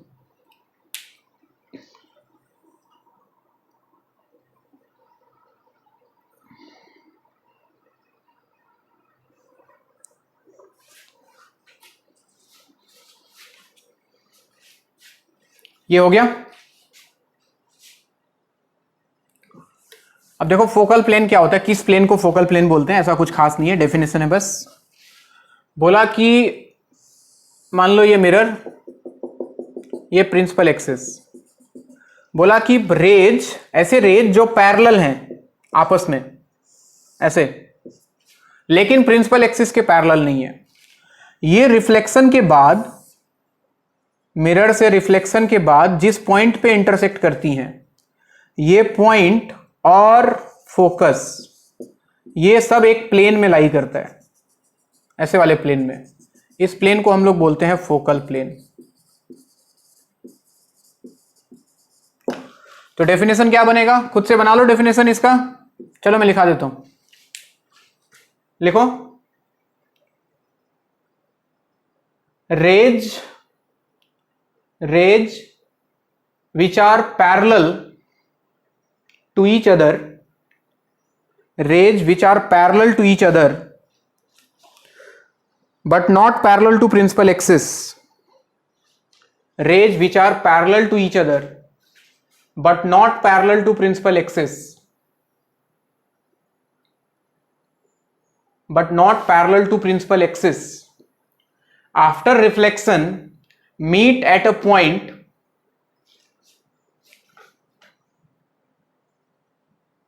after reflection meet at a point, फिर से बोल रहा हूं, rays which are parallel to each other but not parallel to principal axis, after reflection meet at a point, comma, this point and the focus lies in a plane, this point and the focus lies in a plane which is known as the focal plane, this point and the focus lies in a plane which is known as the focal plane, which is known as the focal plane.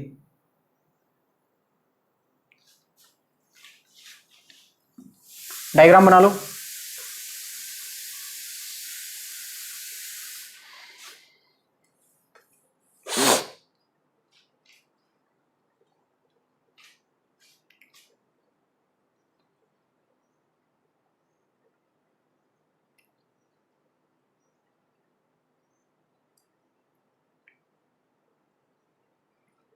हो गया,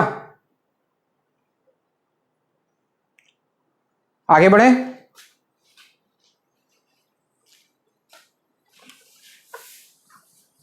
चलो अब शुरू होता है numerical का section. इसके बाद अभी तक तो सब डेफिनेशन चल रहा है। एक और लास्ट प्रूफ देख लो, मिरर फॉर्मूला प्रूफ कर देता हूं मैं, टेंशन मत लो, घबराने की जरूरत नहीं है, बहुत आसान है। फॉर्मूला तो सबको याद है, 1/v plus 1/u equal to 1/f, यही होता है ना। देखो सब लोग बोर्ड पे देखो,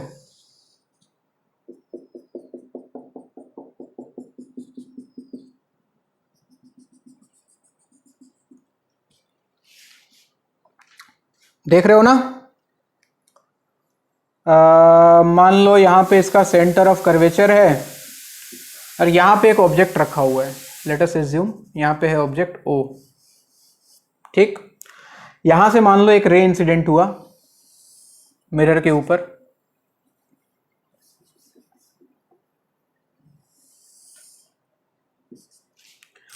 यहां पे नॉर्मल ड्रॉ किया, नॉर्मल सेंटर से पास करेगा हमेशा, और ये रे यहां से इतने ही एंगल पे रिफ्लेक्ट हो गया, इधर आ गया, ये एंगल थीटा, तो ये एंगल थीटा, ठीक। एक काम करता हूं, इस वाले एंगल को मैं अल्फा मान लेता हूं, इस वाले एंगल को बीटा मान लेता हूं, और इस वाले एंगल को गामा मान लेता हूं, ठीक। इस वाले पॉइंट को कुछ नाम दे देता हूं M, और यहां से एक परपेंडिकुलर ड्रॉ कर दिया, ये वाला पॉइंट मान लेता हूं N। डायग्राम क्लियर है। पहला वाला ट्रायंगल देखें, पहला वाला ट्रायंगल, ट्रायंगल OMC। OMC आपने पढ़ा होगा बचपन में, किसी ट्रायंगल में one external angle equal to sum of two internal angles, पढ़ा है क्या। तो अल्फा प्लस थीटा को मैं बीटा लिख सकता हूं क्या, इक्वेशन नंबर 1, सुनते जाना। अब ट्रायंगल उठा रहा हूं मैं CM, इसको कुछ नाम दे दो, P बोल दो, ट्रायंगल CMP। CMP इस वाले ट्रायंगल में वापस से देखो तो theta plus beta equal to gamma लिख सकता हूं क्या। अब दोनों इक्वेशन को एक काम करो, थीटा थीटा गायब कर दो, सब्ट्रैक्ट कर दो, 1 - 2 कर दिया जाए अगर, तो हमें मिलता alpha minus beta, theta theta शहीद हो जाता, alpha minus beta equal to beta minus gamma. Gamma beta को उधर ले जाओ तो तुमको मिल जाएगा 2 beta equal to alpha plus gamma, मिलेगा क्या। अगर पैरेक्सियल रे एज्यूम किया जाए, for paraxial rays, paraxial rays यानी कि अगर ये लाइन प्रिंसिपल एक्सिस के बहुत पास हो, तो ऐसा लग रहा है कि अल्फा बहुत छोटा होगा, बीटा बहुत छोटा होगा, गामा बहुत छोटा होगा, ऐसा फील आ रहा है क्या। अगर अल्फा बीटा बहुत छोटा है, अगर थीटा इज वेरी स्मॉल, ऐसे सोचो अगर थीटा वेरी स्मॉल है, तुमने पढ़ा भी होगा फिजिक्स में, बहुत जगह यूज भी किया होगा, तो क्या हम थीटा को tan थीटा लिख सकते हैं। अरे लिख सकते हैं क्या, तो वही कर रहे हैं। यहां पे देखो बीटा को लिख लिया मैंने tan बीटा, इधर अल्फा को लिख लिया tan अल्फा, और गामा को लिख लिया tan गामा। सुनते जाएं, बोर्ड पे देखते जाएं। अब 2 into tan beta, tan beta अगर देखा जाए, ये वाला ट्राइंगल देखो, ये वाला ट्राइंगल, सॉरी ये वाला ट्राइंगल, ये राइट एंगल ट्राइंगल CMN में tan बीटा जो होता परपेंडिकुलर बाय बेस, यानी कि MN डिवाइडेड बाय CN के बराबर होता। ये ट्राइंगल राइट एंगल ट्राइंगल। अच्छा एक चीज और, कुछ और सिंबल लगा दें। ऑब्जेक्ट का पोल से जो इमेज है, उसको जो डिस्टेंस है उसको U बोलते हैं, क्या बोलते हैं, U, ठीक है। और यहां पे इमेज है ये वाला, तो इसको नाम दे दो, अगर इसको I बोल दो, जो भी पहले बोला था, ये इमेज है, इसको बोलते हैं V। इसका डिस्टेंस अगर V मान लें,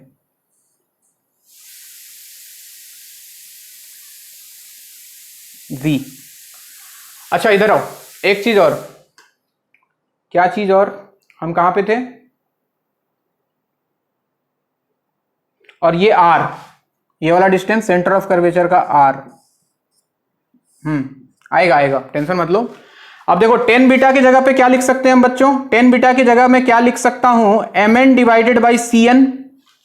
लेकिन मजे वाली बात क्या है कि अगर ये रे बहुत प्रिंसिपल एक्सिस के पास हुआ तो क्या cn को अप्रोक्सीमेटली ये लिख दूं मैं, ये वाला डिस्टेंस अगर इसको p मान लूं तो cn को cp मानने में कोई बुराई है क्या?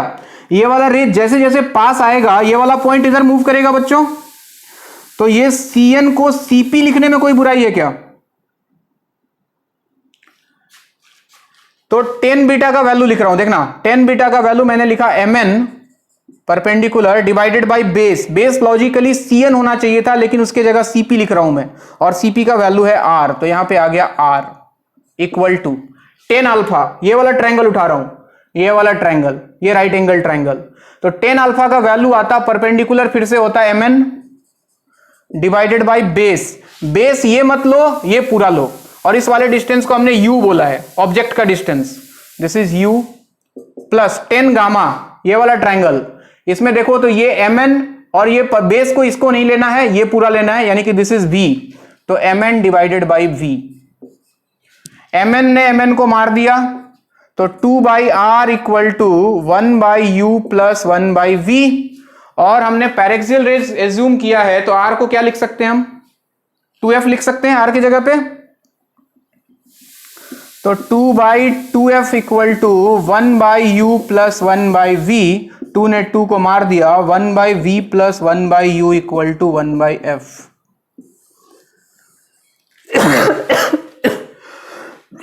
नोट करो इसको, तो पानी लेके आता हूं, ध्यान से नोट करना, ज्योमेट्री में खो मत जाना जैसे मैं खो गया था।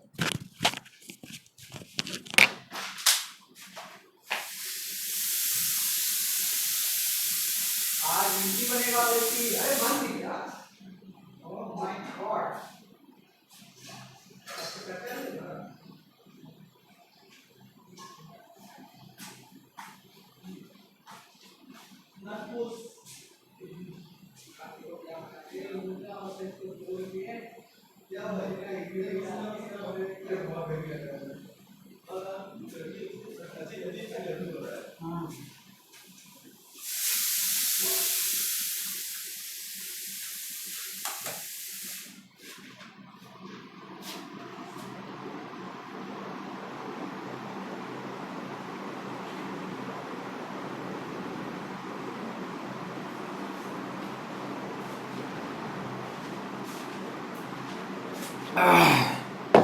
ये ट्रायंगल सीपीआई कर लेना बच्चों, सीपीआई, सी, हाँ भाई किसका माइक है ये, बंद कर लो यार माइक।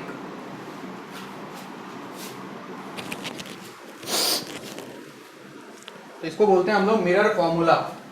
इस मिरर फॉर्मूले की खास बात क्या है कि यहाँ पे u जो है डिस्टेंस ऑफ ऑब्जेक्ट है, v जो है डिस्टेंस ऑफ इमेज है, f जो है फोकल लेंथ है मिरर का, that is r/2, radius of curvature divide by 2, और क्या खास बात है कि जितना भी डिस्टेंस मेजर किया गया है सारा पोल से किया गया है, और क्या खास बात है इस फॉर्मूले में जो भी u v f रखना है that should be with proper sign, and this formula is valid for paraxial rays. सब कुछ लिखा देता हूं मैं, टेंशन मत लो, पहले इसको नोट करो तुम लोग।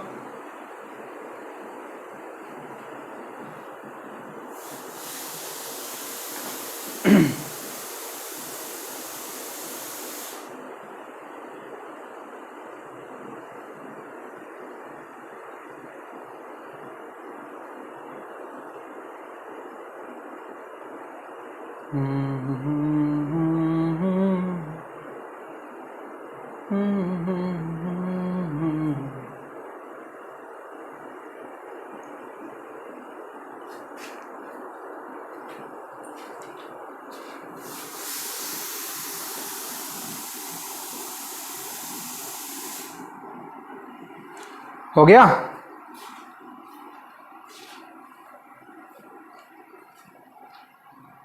हो गया क्या?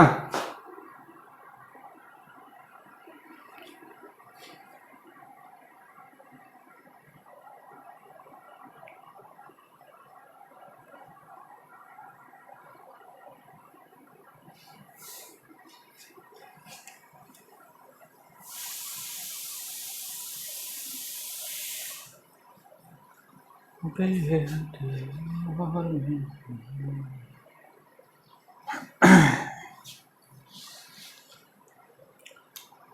Equal to distance of object,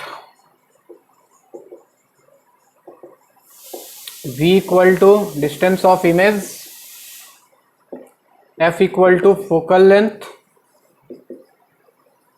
that is r/2। Note डाल के एक दो पॉइंट लिख लो आप।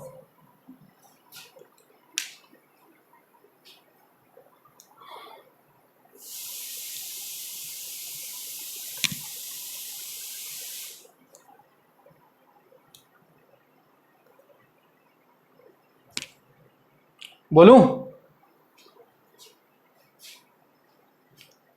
लिखो, पहला पॉइंट में लिखो, it is valid for paraxial rays only. It is valid for paraxial rays only.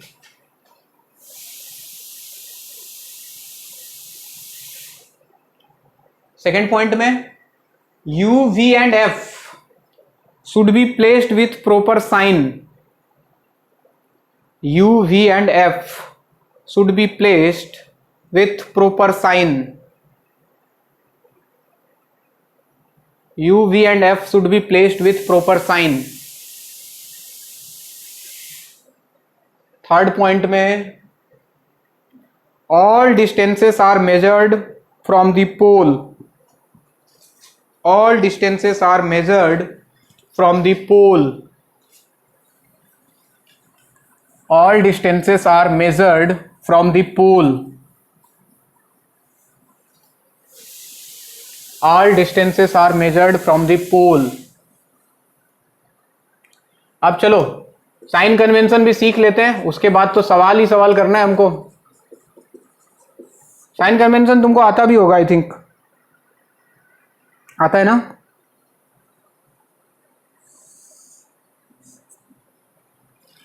बस दो बातें याद रखना, ठीक है ना? साइन कन्वेंशन में बहुत ज्यादा दिमाग नहीं लगाना है और कंफ्यूज बिल्कुल भी नहीं होना है। एक बार दिमाग में फिक्स कर लेना है, वही अप्लाई करना है हमेशा के लिए। डायरेक्शन ऑफ रे, डायरेक्शन ऑफ, अगर डायरेक्शन ऑफ रे में मूव कर रहे हो तो पॉजिटिव, और अगर अपोजिट जा रहे हो, अपोजिट टू डायरेक्शन ऑफ रे, तो निगेटिव। ये बातें बस दिमाग में बिठा लो, फिक्स कर लो, बाकी देखो जिंदगी कैसे आसान होता है। चलो बताते जाना। मान लो कि ये मिरर है, ऐसा है, ये इसका प्रिंसिपल एक्सिस। और एक बात का ख्याल रखना है, डिस्टेंस हमेशा पोल से मेजर होता है, ठीक है ना? जैसे मान लो यहां से रे आया ऐसे, यहां से रे आया ऐसे, इंसिडेंट रे, रिफ्लेक्शन के बाद इधर आया, इधर आया, और यहां इमेज बन गया। लेट अस अज्यूम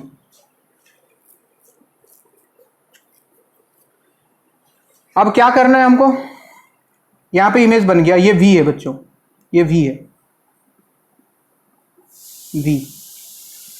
अब क्या करो, पोल पे एक इंसान को बिठा दो। तुमको क्या करना है, इस पोल पे एक आदमी को बिठा दो।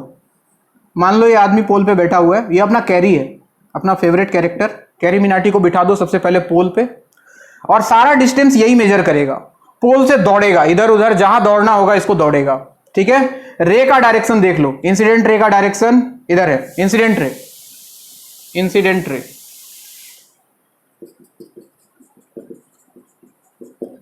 रे का डायरेक्शन इधर है, यानी कि इधर पॉजिटिव लेना है और अपोजिट गया तो निगेटिव लेना है। अब देखो मिरर को देख के क्या पता लग रहा है, इसका फोकस किधर होगा, लेफ्ट में या राइट में? अरे बोलो।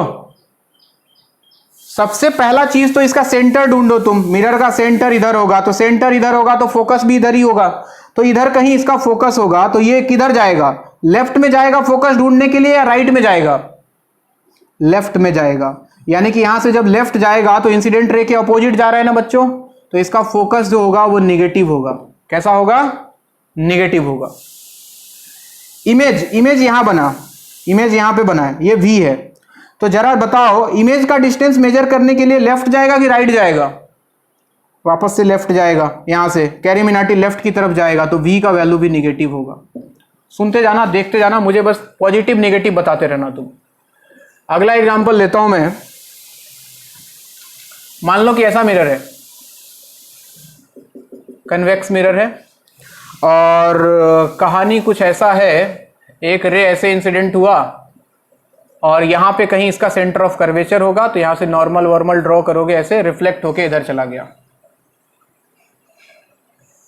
ऐसे चला गया, तो इसका इमेज क्या बनेगा? इसको पीछे की तरफ एक्सटेंड करते हम, यहां कहीं इमेज बनता आई। चलो इस वाले डायग्राम में बताओ, यहां कैरी अपना बैठा हुआ है। सबसे पहले बताओ फोकस, फोकस के लिए उसको किधर जाना होगा, लेफ्ट या राइट? राइट, हमेशा सेंटर ऑफ कर्वेचर की तरफ, फोकस हमेशा सेंटर ऑफ कर्वेचर की तरफ, तो राइट जाएगा। राइट जा रहा है तो रे के डायरेक्शन में जा रहा है या अपोजिट जा रहा है? रे के डायरेक्शन में जा रहा है, तो फोकस इसका पॉजिटिव होगा बच्चों, ठीक है। इमेज जो बना, इमेज पोल से, उसको ढूंढने के लिए इसको फिर से राइट जाना पड़ेगा, तो इसका जो भी का वैल्यू होगा वो भी क्या होगा? पॉजिटिव होगा। और देखो, मान लो कहानी कुछ ऐसा है, कौन सा मिरर लूं? ये वाला मिरर ले लिया, कनकेव मिरर ऐसे है, इसका ऑब्जेक्ट ले लेता हूं मैं यहां पे, और मान लो यहां से रे इंसिडेंट हुआ, ऐसे रिफ्लेक्शन के बाद ऐसे आ गया, लेट अस अज्यूम इधर इसका इमेज बन गया। हाँ चलो, ये डायग्राम देख के बताओ, इसका फोकस पॉजिटिव या निगेटिव? मैं कुछ नहीं बोलूंगा। नेगेटिव। क्यों नेगेटिव सर? क्योंकि फोकस तो इधर ही होगा और इंसिडेंट रे का डायरेक्शन इधर है ना, तो अपोजिट चलना पड़ेगा अपने कैरी भाई को, अपोजिट चलना पड़ेगा, मतलब फोकस नेगेटिव। अच्छा, ऑब्जेक्ट ये u है और ये v है, ये तो साफ साफ दिख रहा है कि u के लिए भी इधर ही आना होगा और v के लिए भी इधर भी आना होगा, तो इसका u का वैल्यू भी निगेटिव होगा और इसका v का वैल्यू भी क्या होगा? निगेटिव होगा। बात समझ में आ रही है सबको? तो दिमाग में एकदम फिक्स कर लो, पोल से मेजर करना है हमको डिस्टेंस। अगर इंसिडेंट रे की डायरेक्शन में जाएंगे तो पॉजिटिव लेंगे, उसके अपोजिट जाएंगे तो निगेटिव लेंगे, खत्म कहानी। साइन कन्वेंशन में लफड़ा करना ही नहीं अपने को, और कभी गलत नहीं लेना है, नोट करो इसको।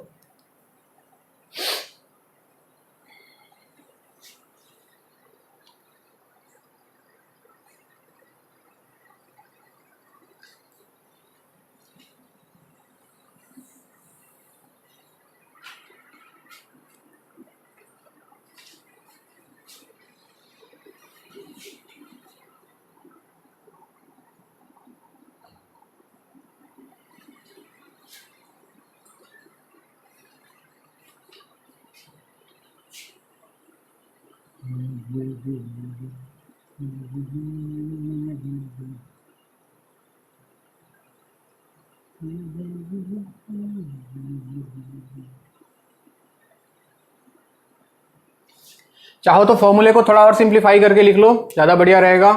1/v plus 1/u equal to 1/f आया था। अगर तुमको मान लो v निकालना है, v, तो v का वैल्यू आएगा fu divided by u minus F, और अगर तुमसे u निकालना है तो डायरेक्टली यूज करो, u का वैल्यू आएगा fb divided by v minus F. इसको डायरेक्टली हम चाहें तो यूज कर सकते हैं, बार बार 1/v 1/u ना लिखना चाहो तो। सवाल करेंगे फिर समझ में आएगा कहानी।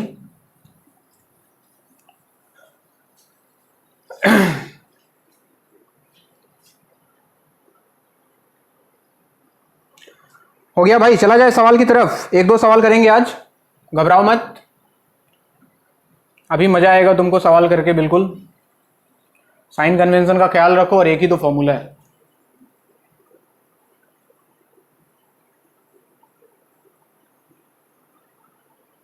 लिखूं सवाल?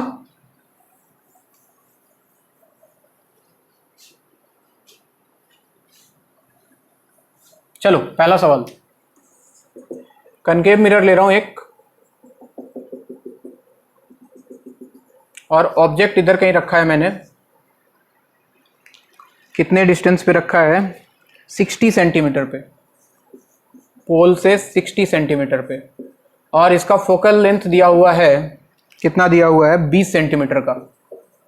चलिए, फाइंड पोजीशन ऑफ इमेज।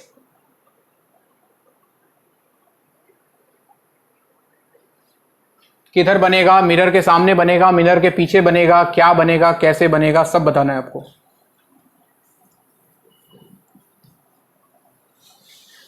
हाँ जी, अगर ऑब्जेक्ट इधर है तो इंसिडेंट रे तो ऐसा ही होगा, होगा ना।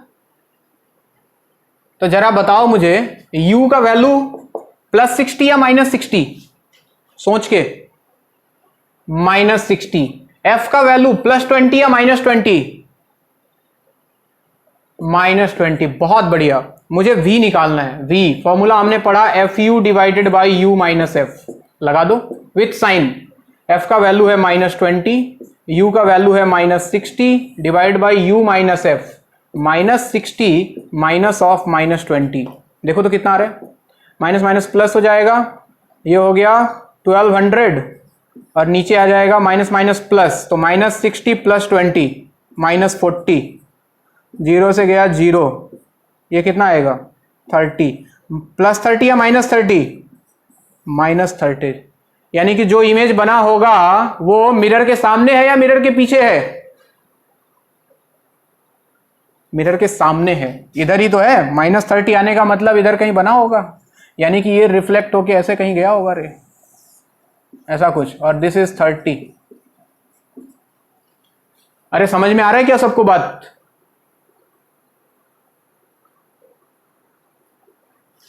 अगर आ रहा है तो अगला सवाल करके दिखाओगे।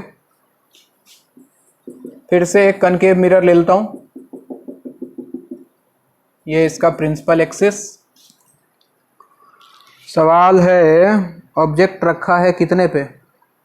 5 सेंटीमीटर पे। पोल से 5 सेंटीमीटर पे ऑब्जेक्ट रख दिया है और इसका रेडियस ऑफ कर्वेचर दिया हुआ है 20 सेंटीमीटर का।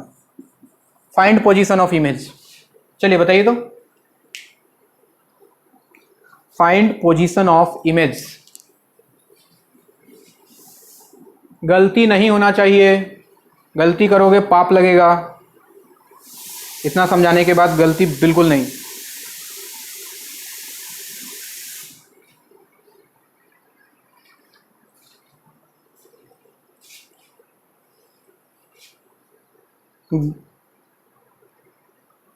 या बैक ऑफ द मिरर, तो कैसा इमेज बना होगा, रियल या वर्चुअल?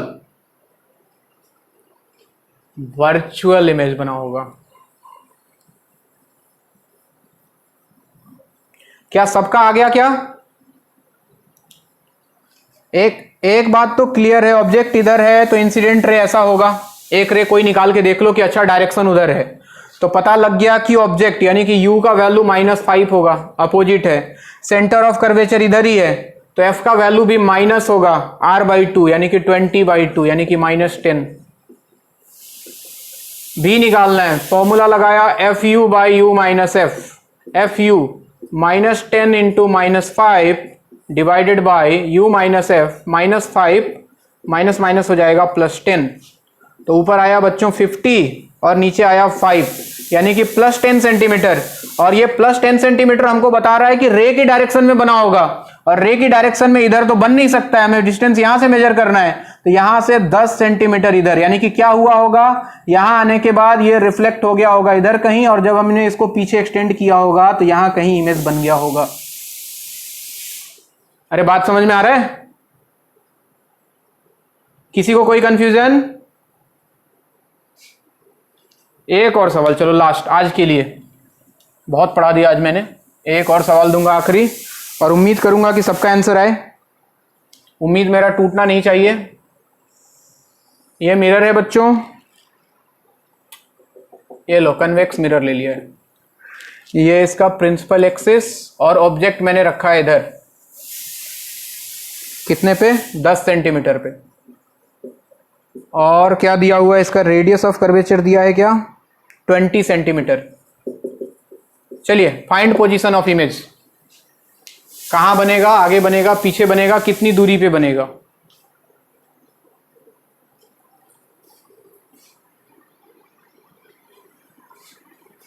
गलती ना होना चाहिए। लास्ट सवाल है, पूरी ईमानदारी के साथ सही आंसर।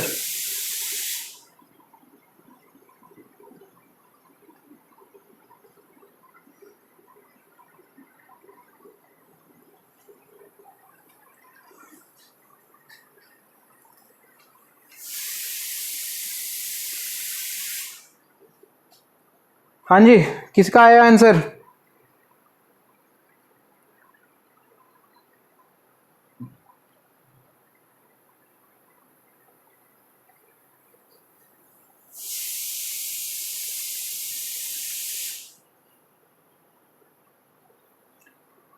इन्फिनिटी पे बना दिया। 5 सेंटीमीटर किधर किधर? मिरर के पीछे, इधर या इधर, लेफ्ट या राइट? यानी कि वर्चुअल इमेज।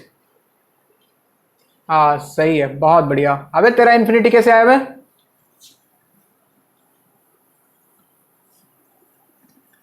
यहां ऑब्जेक्ट है तो इंसिडेंट रे ऐसे होगा, यानी कि इंसिडेंट रे का डायरेक्शन इधर है, समझे? यहां अपना कैरी भाई बैठा हुआ है तो ऑब्जेक्ट का डिस्टेंस के लिए उसको उल्टा जाना होगा, यानी कि u का वैल्यू -10। सेंटर ऑफ कर्वेचर तो इधर ही होगा बच्चों, तो फोकल लेंथ के लिए इधर आना होगा, तो रे की डायरेक्शन में है, यानी कि +20/2 यानी कि 10। और v निकालना है, फॉर्मूला हमने पढ़ा FU divided by U minus F। F का मतलब 10, U का मतलब -10 divide by U minus F, -10 -10, तो ऊपर आ गया -100 और नीचे आया -20, माइनस से माइनस सही, 20 से गया 5, तो v का वैल्यू देखो आ गया बच्चों +5 सेंटीमीटर। और +5 सेंटीमीटर बता रहा है कि पोल से रे की डायरेक्शन में, अपोजिट नहीं, प्लस आया है, यानी कि इधर कहीं बना होगा, इधर कहीं 5 सेंटीमीटर पे। तो क्या हुआ होगा, ये रे ऐसे आके इधर कहीं रिफ्लेक्ट हो गया होगा, और जब हमने इसको पीछे इंसिडेंट की बढ़ाया होगा तो यहां पे कहीं इमेज बन गया होगा। अरे बात समझ में आ रही है क्या?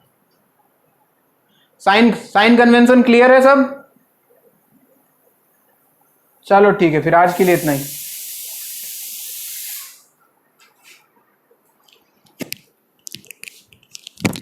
हाँ, क्वेश्चन अभी तुम HC वर्मा खोलो, और HC वर्मा में मैग्निफिकेशन के पहले